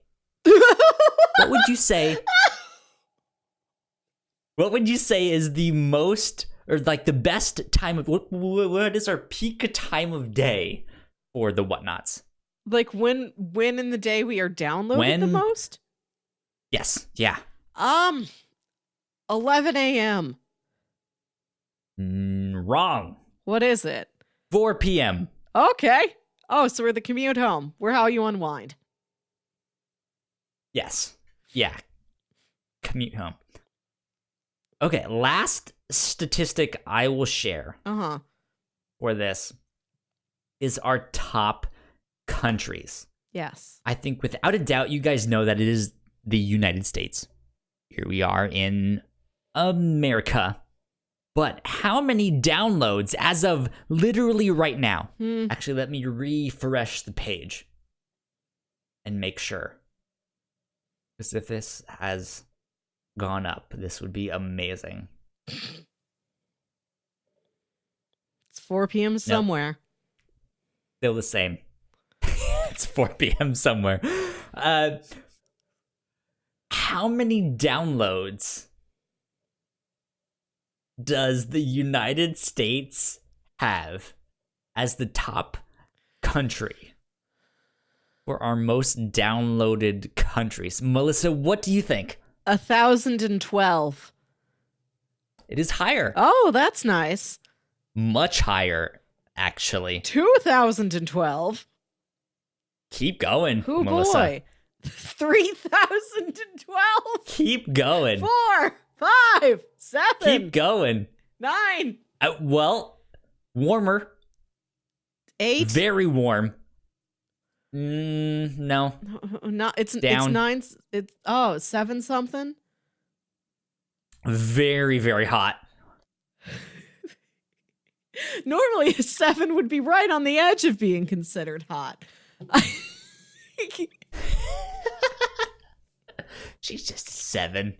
She's like a 50-footer. She looks good from 50 feet away.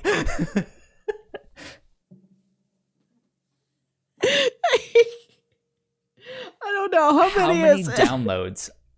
How many all-time downloads do you think the United States has since we moved to Simple Cast? Which, to clarify for all of this, the first, like, I want to say year, maybe year and a half or so that we started the Whatnauts,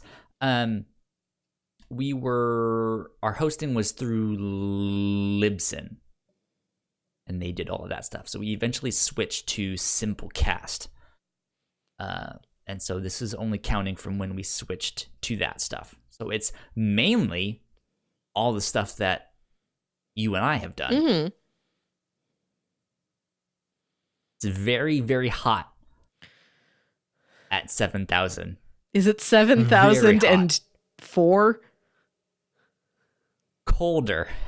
Kyle, All right, one last guess. we ain't got all night. 7,001. No, it is 6,999. Hot dang! Right? It's great. Okay.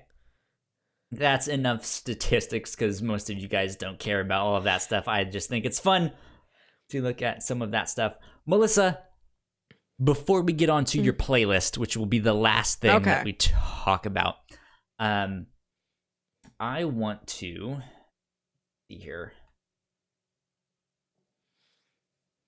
Oompa-doom. Oompa-doom. I want to mention the last announcement that we have for our website. So, as you guys have heard, not only on this stream, but on many other podcasts where I mentioned, it was on that one episode of the Whatnauts podcast with me and Paul. You guys can't listen to that stuff because it was with me and Paul, and we don't have that on our website and all that stuff. Guess what? It's on our website now. Yee. Literally everything the Whatnauts has ever created is now on our website. It has already posted. It is public. It is up there. You guys can find it. You guys can find all of our original podcast, which is the Whatnauts podcast.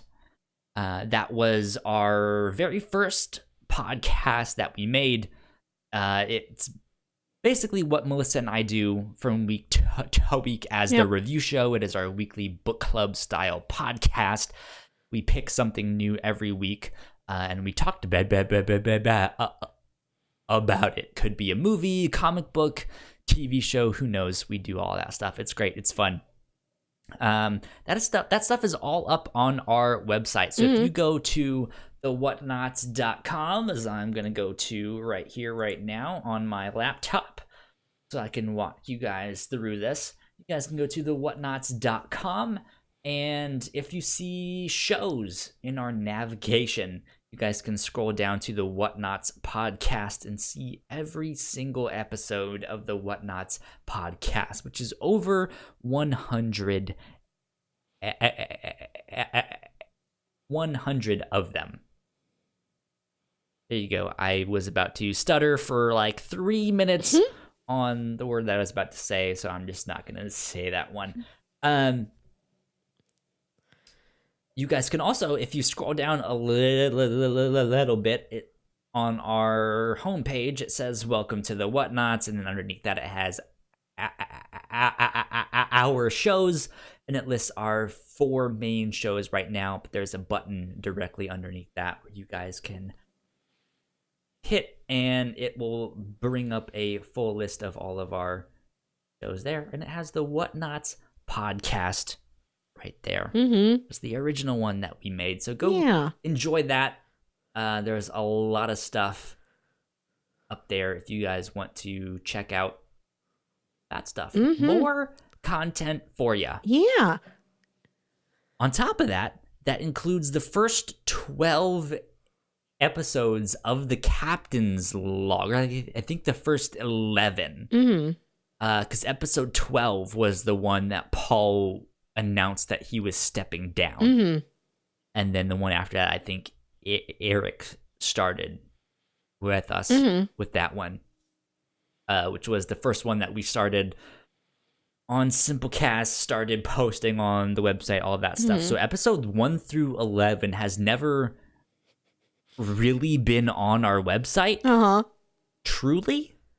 So now it's all up on there. Everything we've ever made as the Whatnauts is now up on our website. So go explore. Go have fun. Thewhatnauts.com. There's so much stuff. There is. Do we want to talk about this adjustment we're going to be doing to the review show coming up this year?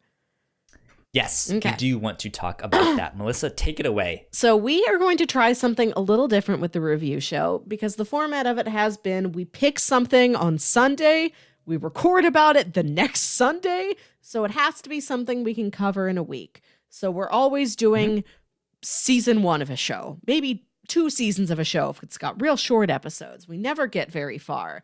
So this year we're going to try something different, and I think we said like the last episode of the month probably. Yes? Okay. Last episode of the month, we are going to continue the same show until it is done. We are going to sit with the entirety of something for once. And the show we are starting with is a show you have heard me mention a whole bunch of times because it's a personal favorite of mine, and I believe it's something you know but have never really watched. And it's time I gave it It's one that I'm interested in. Yeah, but I've never watched. And it's about time I give this a serious rewatch too, because I wanted to catch up in time to watch the latest season. We're going to be watching The Venture Brothers. This is the Adult Swim cartoon that started as kind of a parody of Johnny Quest and other like boy action adventure pseudoscience stories like that. And it's become it has aired 7 seasons, and I've watched the first 6, and I've been meaning to rewatch the whole series before watching this latest season 7, and this is my opportunity to do so. It starts from this kind of goofy parody place and turns into something with real emotions and real ongoing mythology and like really interesting plot twists. It does indeed. Yeah. So that's going to be the last. Well, we record them the last Sunday in every month, so it's probably going to be maybe the last or the first Wednesday of every month. That'll actually release, is when that will air, depending if you are not a Patreon supporter. But yeah, that's going to be fun. So for the end of January, how much are we going to be covering? These are half-hour episodes, and the seasons run... Hold on. Okay, I wrote this down. The seasons run 13 episodes mostly. One season goes up to 16. A couple seasons go down to 9. So I was thinking we watch seasons 1 and 2 is one episode, so it's 26 episodes. We do another episode that is seasons 3 and 4, and another episode that is seasons 5, 6, 7. Cool. So that's always approximately Sounds 26 to like 28 episodes.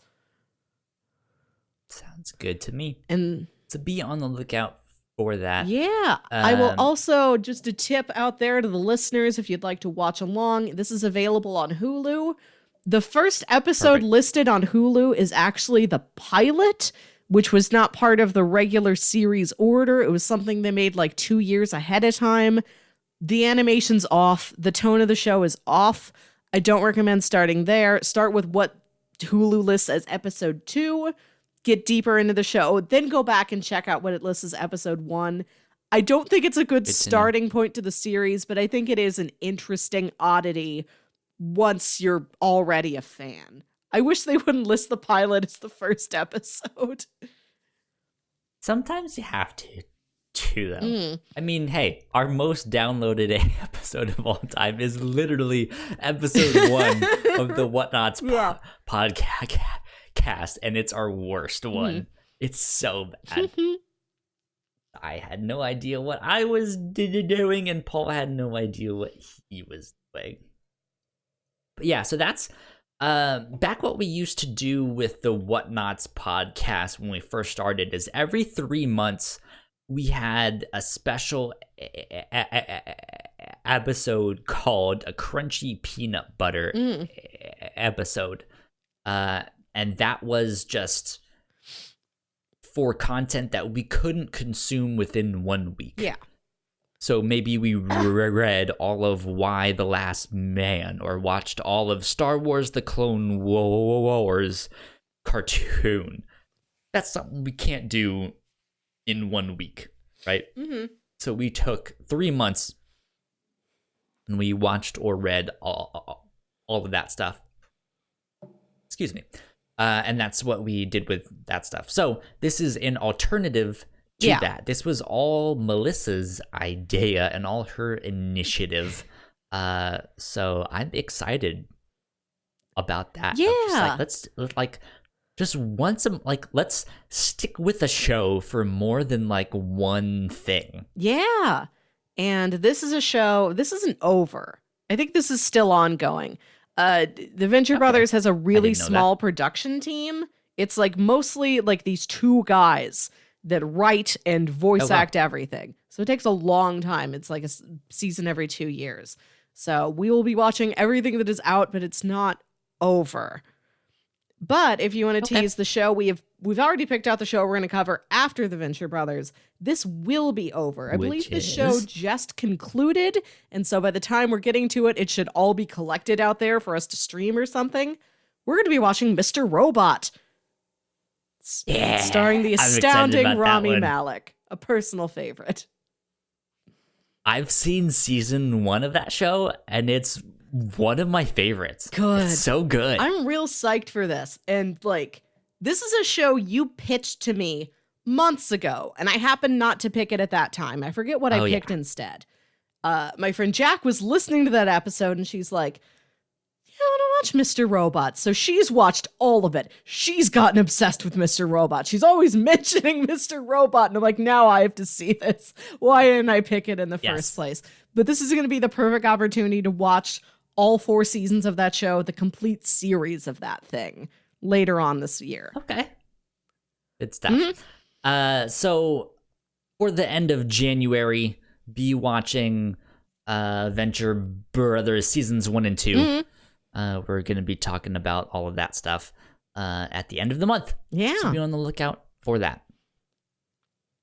Last but not least, Melissa, this is the second year in a row. I was so surprised when you did this last year.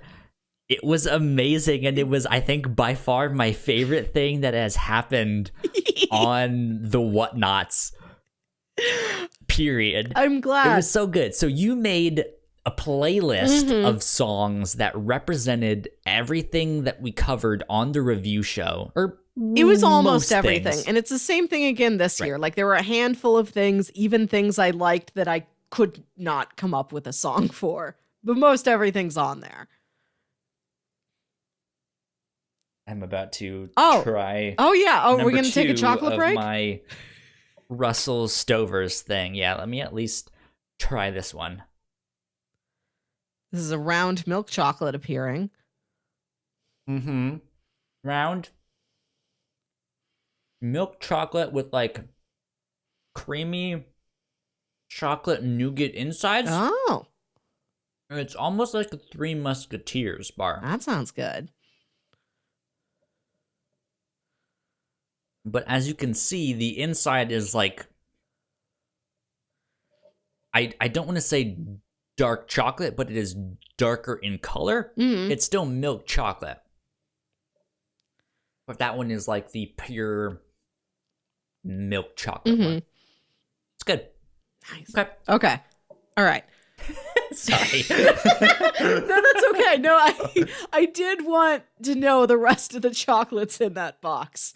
What's in the box? We It's have chocolates. one more Okay, you're going to do that at the end? end of this. Yeah. Okay. So here is the Review Show 2019 playlist. This is songs from things we've covered or inspired by things we've covered. And some of these inspirations are pretty loose. So we start... Now, have you made this playlist on Spotify yet? Or Yes. is this something that you will send me the notes to that I can then make the Oh, no. playlist I've for made on I've made Spotify? this on Spotify. I'm going to send you the link Okay. as soon as I'm done, so you don't... Well, here. Just don't look at it until I'm done telling you what everything is. And we will post this in the description of the YouTube video and the podcast. So if you guys want to check it out, it will also be on our website in the page that has this episode. You guys can go follow it there. Oh, my Spotify username is Dracula Trophy, which is a Venture Brothers reference. Okay. Okay. We start off the playlist, of course, with the Mission Impossible theme. The Michael Giacchino arrangement, naturally. Uh-huh. Track number 2 is for Essex County. This is a song by Walk the Moon called I Can Lift a Car. And I picked this because of Lester's obsession with superhero comics, and he's always wearing that cape, and I Can Lift a Car is like a classic Superman maneuver. Oh, I was just, also I found the song like when I was reading that book, and they just sort of tied themselves together for me. After that, good stuff. we have Immortals by Fall Out Boy, which is the song that just played over the end credits to Big Hero 6. I was gonna say, like, is that the one that plays that Big Hero 6? Yeah. Okay, cool. For Pushing Perfect. Daisies, which if you haven't seen it, and you should, it is a semi-musical show. Like, every once in a while, not every episode, but pretty frequently, there will be a musical number. And one of these is Birdhouse in Your Soul from They Might Be Giants. Okay. After this, for... I was just about to ask, wasn't They Might Be Giants the one that was the band that did the cover of Tub Thumping that your brother Jam sent me after we did the episode of. I gotta school you on They Might Be Giants because they're one of my favorites. I was like, some band called They Might Be Giants. I've never heard of them. Kyle, they're so prolific. They have been working for like 30 years. I've never heard of them, okay? I'm going to school you about this. This is on the agenda for 2020. I was stuck for what to put down for Spider-Man Blue. And then I remembered, again, here's Jack here to save us. We were talking about Daft Punk once, and she mentioned that she had found a Peter Parker Gwen Stacy fan mix that had the Daft Punk song Something About Us on it. So this is what I've put in here for Spider-Man Blue. Not what I was thinking of. I was thinking of I'm Blue, Dabba Deep Dabba Die by Eiffel 65. I could have. Okay. It's more metaphorically blue. If it was something... Sure. Well, there's some of these songs I have to keep in my back pocket. What if we ever cover, like, Watchmen or something that is a literal blue person? Person might be an exaggeration there, if you know what I'm talking Entity. For the artist, Dick. Just a blue dick. Okay. I have to take a tangent right now. So I read Watchmen in high school. I really dug Watchmen. I went to see the movie at midnight because as a teen, I thought, you got to go see all movies opening night at midnight. That's the way to do it. Now I am an adult and I'm like, I don't know, Saturday afternoon when I'm awake. But I wanted to see it at midnight. And the next morning, I had a community service requirement for school. All of us did. Every student had to complete X amount of community service hours before graduating, same as completing their classes. So I was going to my grandmother's nursing home to talk, and this was a Catholic-run nursing home. So I was going to talk to the nuns about, are there volunteer opportunities available? Can I do community service hours here for school credit? And I'm sitting there across the desk from this nun thinking, can she look into my soul? And does she know not 12 hours ago I was watching a movie full of dicks? she see him. Is that something someone can read on my face? I'm 17. I am worried about it. Like, you know how those like fictional stories happen of like, what if there was a timer above people's heads of like when they're when they're gonna die, but this one was like days since you last saw a penis, and it's like less than one. Yeah. Days since last saw a penis, number of penises seen. But whatever the number is has an asterisk over it because, you know, it's just the same one over and over again. Sure. I don't think anybody else in that movie is naked except for Dr. Manhattan, but I may be misremembering. Maybe we see Night Owl's dick. I don't remember anymore. Okay. I don't think so. What was I on? Okay. The Artist. Oscar-winning film, The Artist. For this, I picked the Sia song Chandelier, but it is the postmodern jukebox cover. And it's from a male vocalist. Are you familiar with postmodern jukebox? No. This is, well, they're listed in Spotify as Scott Bradley's postmodern jukebox.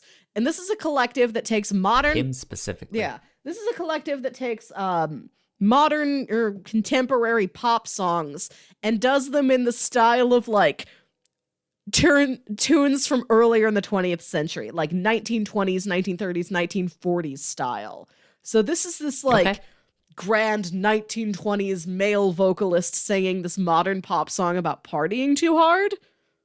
So I assure you, it's a very apt pick for The Artist. This one I'm particularly proud of. For Perfect Blue, since it is about an idol, I picked a song from one of our greatest pop idols of the 20th century, Tiffany. And it is I Think We're Alone Now, her biggest hit, and also I thought it had an air of eeriness about it. I think we're alone now, which lends itself to the eeriness of that film.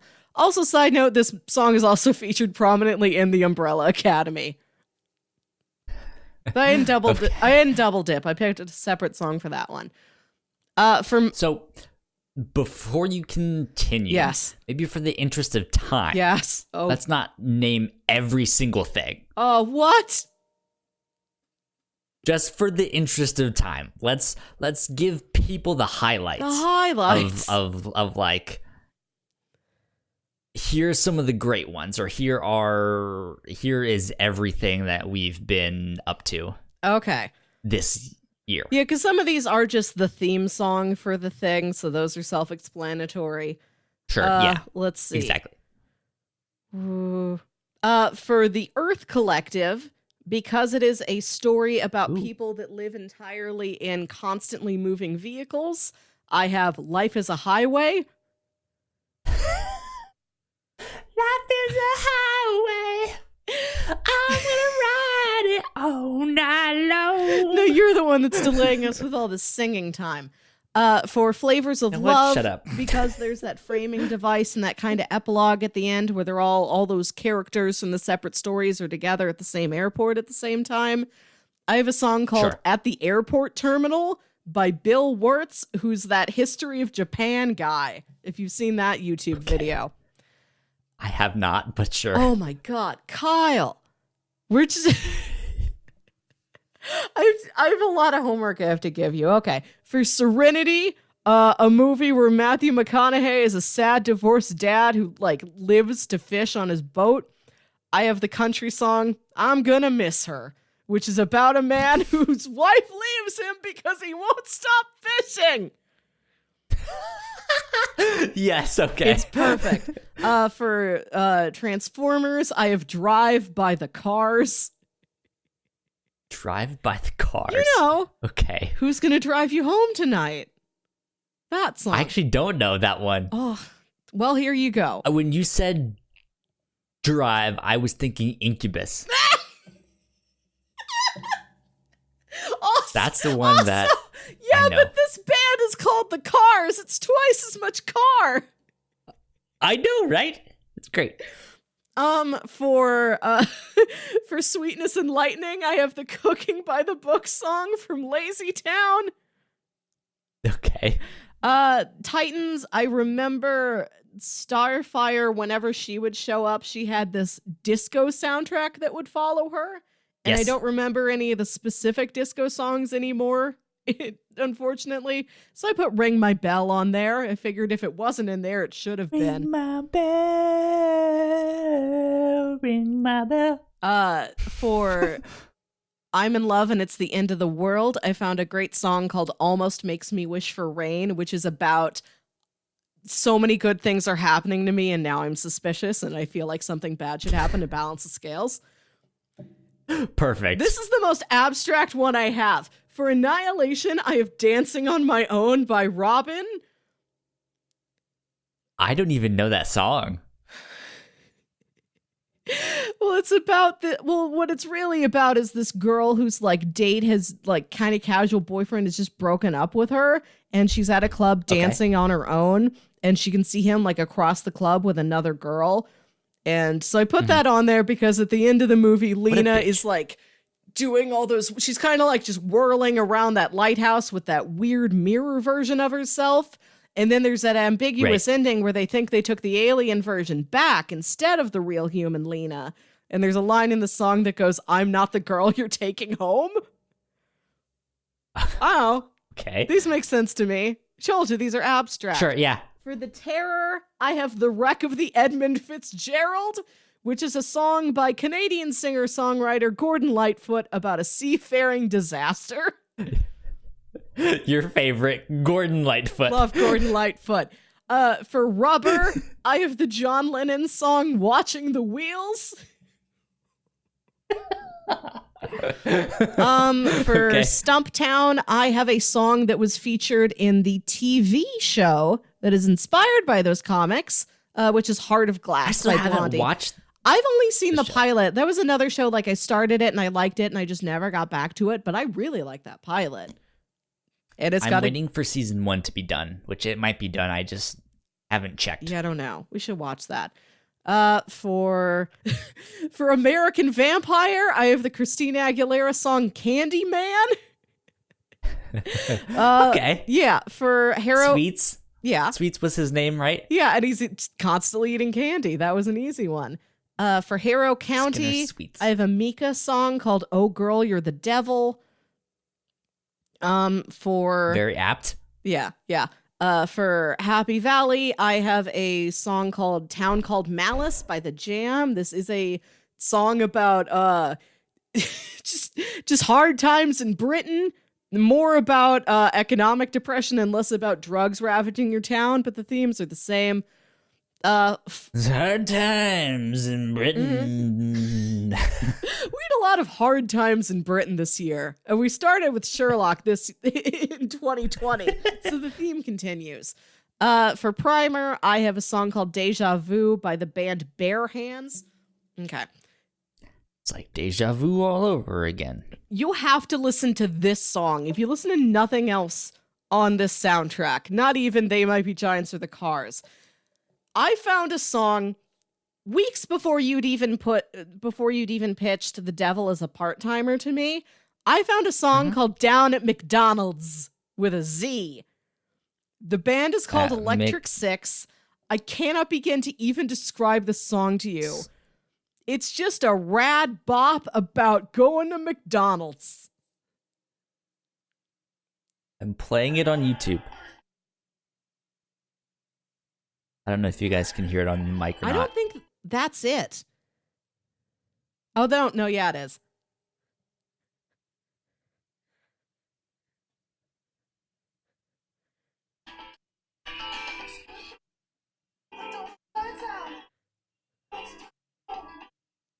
Yeah, it's a bop It's for sure. great. I'm so happy I had a McDonald's-based song ready. Okay, I'm gonna Okay. have to All right. check that out. So there's After other this. stuff here on the playlist, but I think most of it is like fairly self-explanatory. Or you could look at this and then look Okay. at the podcast list and like match them up well enough. Okay, Okay. good stuff. Yeah. Dude, that's so much fun. It was really I'm- fun. I'm so stoked that you made this last year, and I was like, I hope you do this again this year. I hope this becomes a tradition, because this is so much fun to put that up there. Do you still have the playlist from? Yeah, I'll last send year? you that link too. Send me that link as well, because I don't think I actually ever posted it, if I'm not mistaken. I was like, I'm gonna post it, but I never did. So I am officially going to post it this time, Okay. and I'm gonna put it on our website on the episode for our 3-year retrospective, or our 3rd year retrospective. The 2018 one is like even more abstract. It was great though. I was like, this is amazing. Thank you, Melissa. You were amazing. I like to make a playlist. Secret skill of mine. There you go. Okay. Announcements. Once again, if you guys like what we do here at the Whatnauts, if you guys have enjoyed our 4-year retrospective, patreon.com/the Whatnauts is where you can support us for as little as $1 a month. That's where the rewards start. Thank you to Sam and Christine at our $5 tier for helping us out, keeping the mics on. We appreciate you both so much. We love you lots. We have a whole bunch of new content exclusively on our website, not webtight. I mean, our website is pretty tight. So, go check out our website, thewhatnauts.com, where you can exclusively see the Whatnauts podcast. Yes. All 107 episodes of the Whatnauts podcast are up there, plus I think 9 episodes that were the crunchy peanut butter episodes. I will say, through Podcast Addict, I was always able to get to it. It never disappeared for me for some reason. Weird. Oh. Were you able to go back and listen to them? Yes. Like, not too long ago, I did go back and, like I said, listen to the Black Tapes episode. Fuck you, Podcast Addict, for somehow working your magic to make it still there. That's y'all. No, that's great. I guess you guys can check it out there. I would encourage you to go to our website instead and check it out that way. I think either way, we still get the plays, though, or we still get the downloads. But there is no official podcast feed any longer on iTunes or Google Play or stuff like that. So that was the original podcast, which was entitled The Whatnauts Podcast. So go check that out on our website, thewhatnauts.com. We also have a store where you can get stuff like this, the shirt that I have on right now, which is a baseball tee that has our logo for Crossplay. On top of that, there's t-shirts, there's baseball shirts, there's sweatshirts, there's cups, there's mugs, there's stickers, there's magnets. I think there might be a couple pins. If not, maybe there will be. Oh, there's mugs. Mugs is different than cups. Yeah, well, yeah, it's like regular coffee mugs or like your to-go travel mugs there. Not all of the designs that are up there currently have them, but maybe I'll design some stuff. This was just a like, I think last year around this time I was like, Paul, we should make a store. And then I never did. And so I was like, I need to finally make that. Melissa, yes, if I can put you on the spot very fast. Okay. At the end here, what is your goal for 2020 for the Whatnauts? Oh. What would you like to do here on the Whatnauts?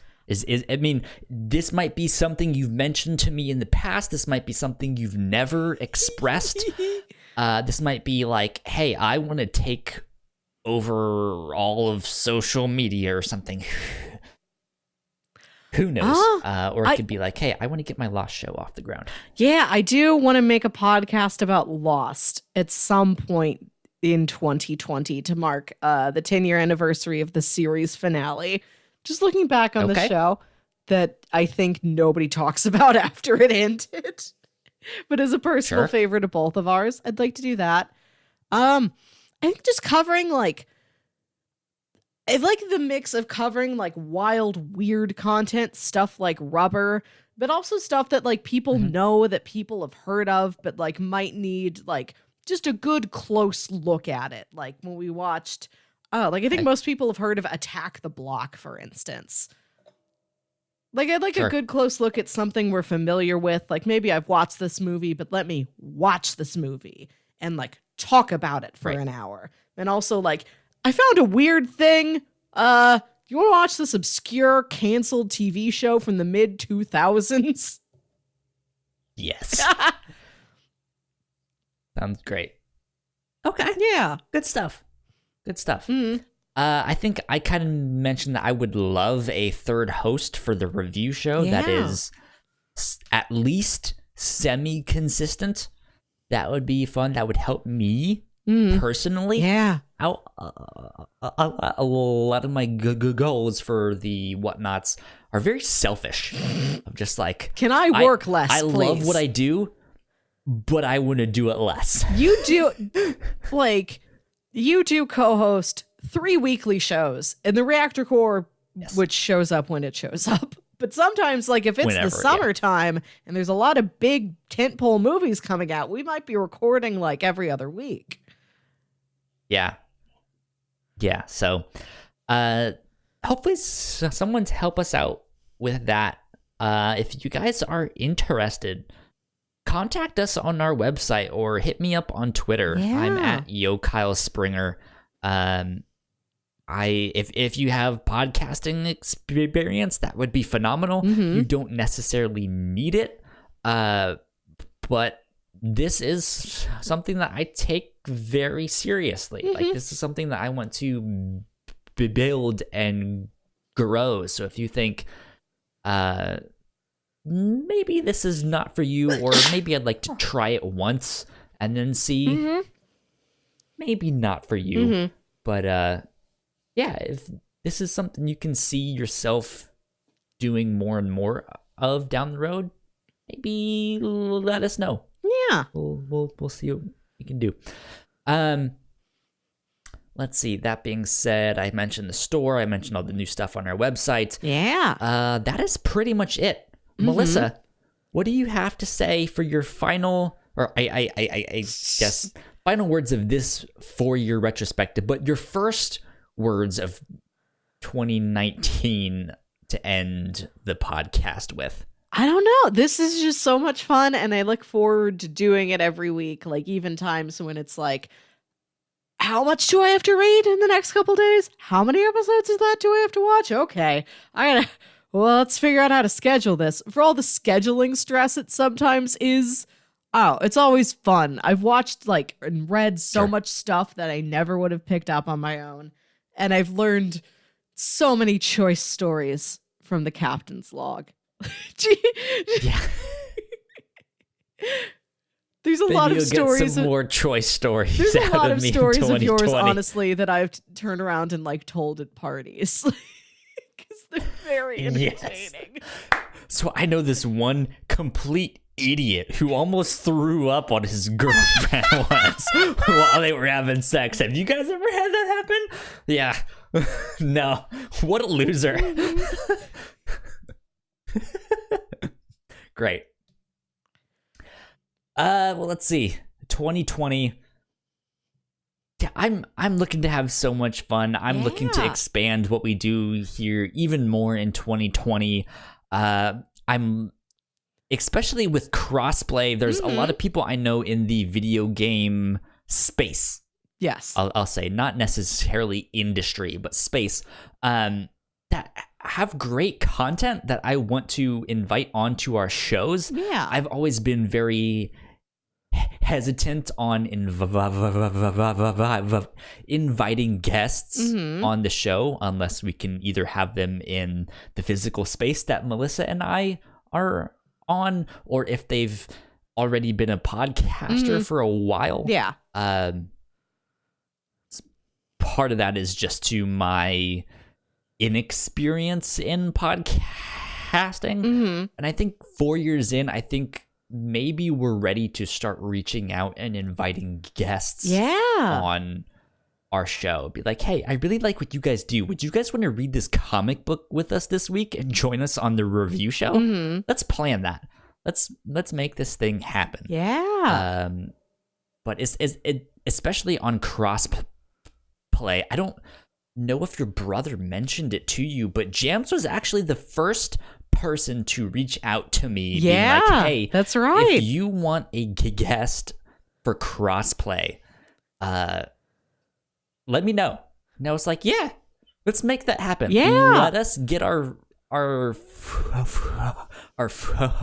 footing underneath us first, but then after that, let's make that happen.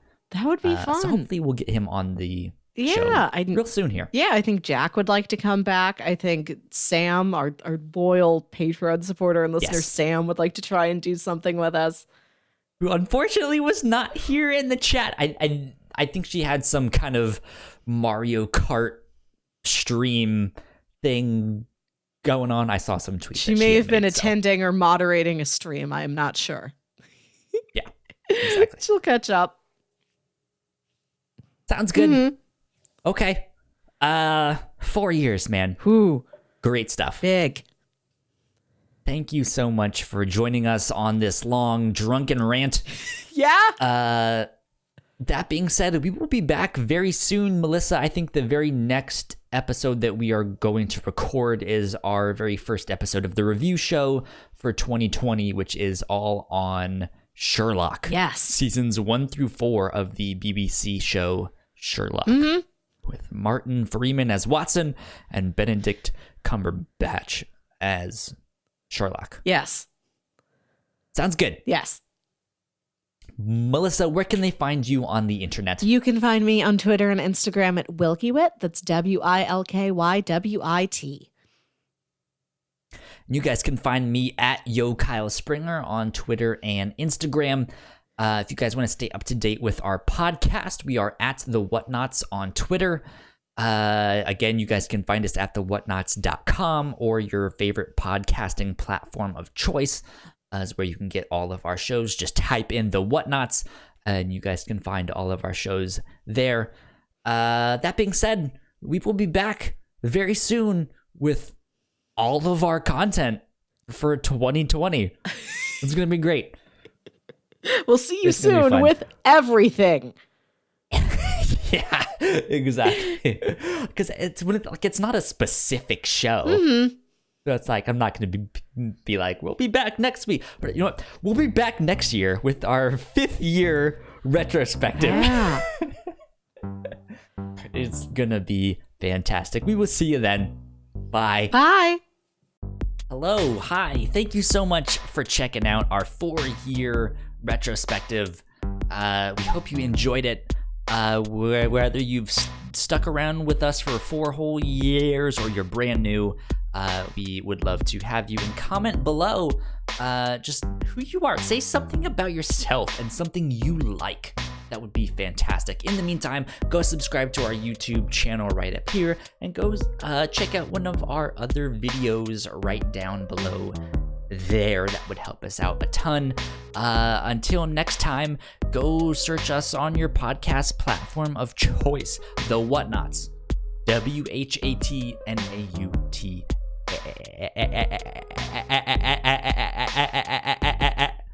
Well, you know, you guys get it. My stutter is taking control right now. So there you go.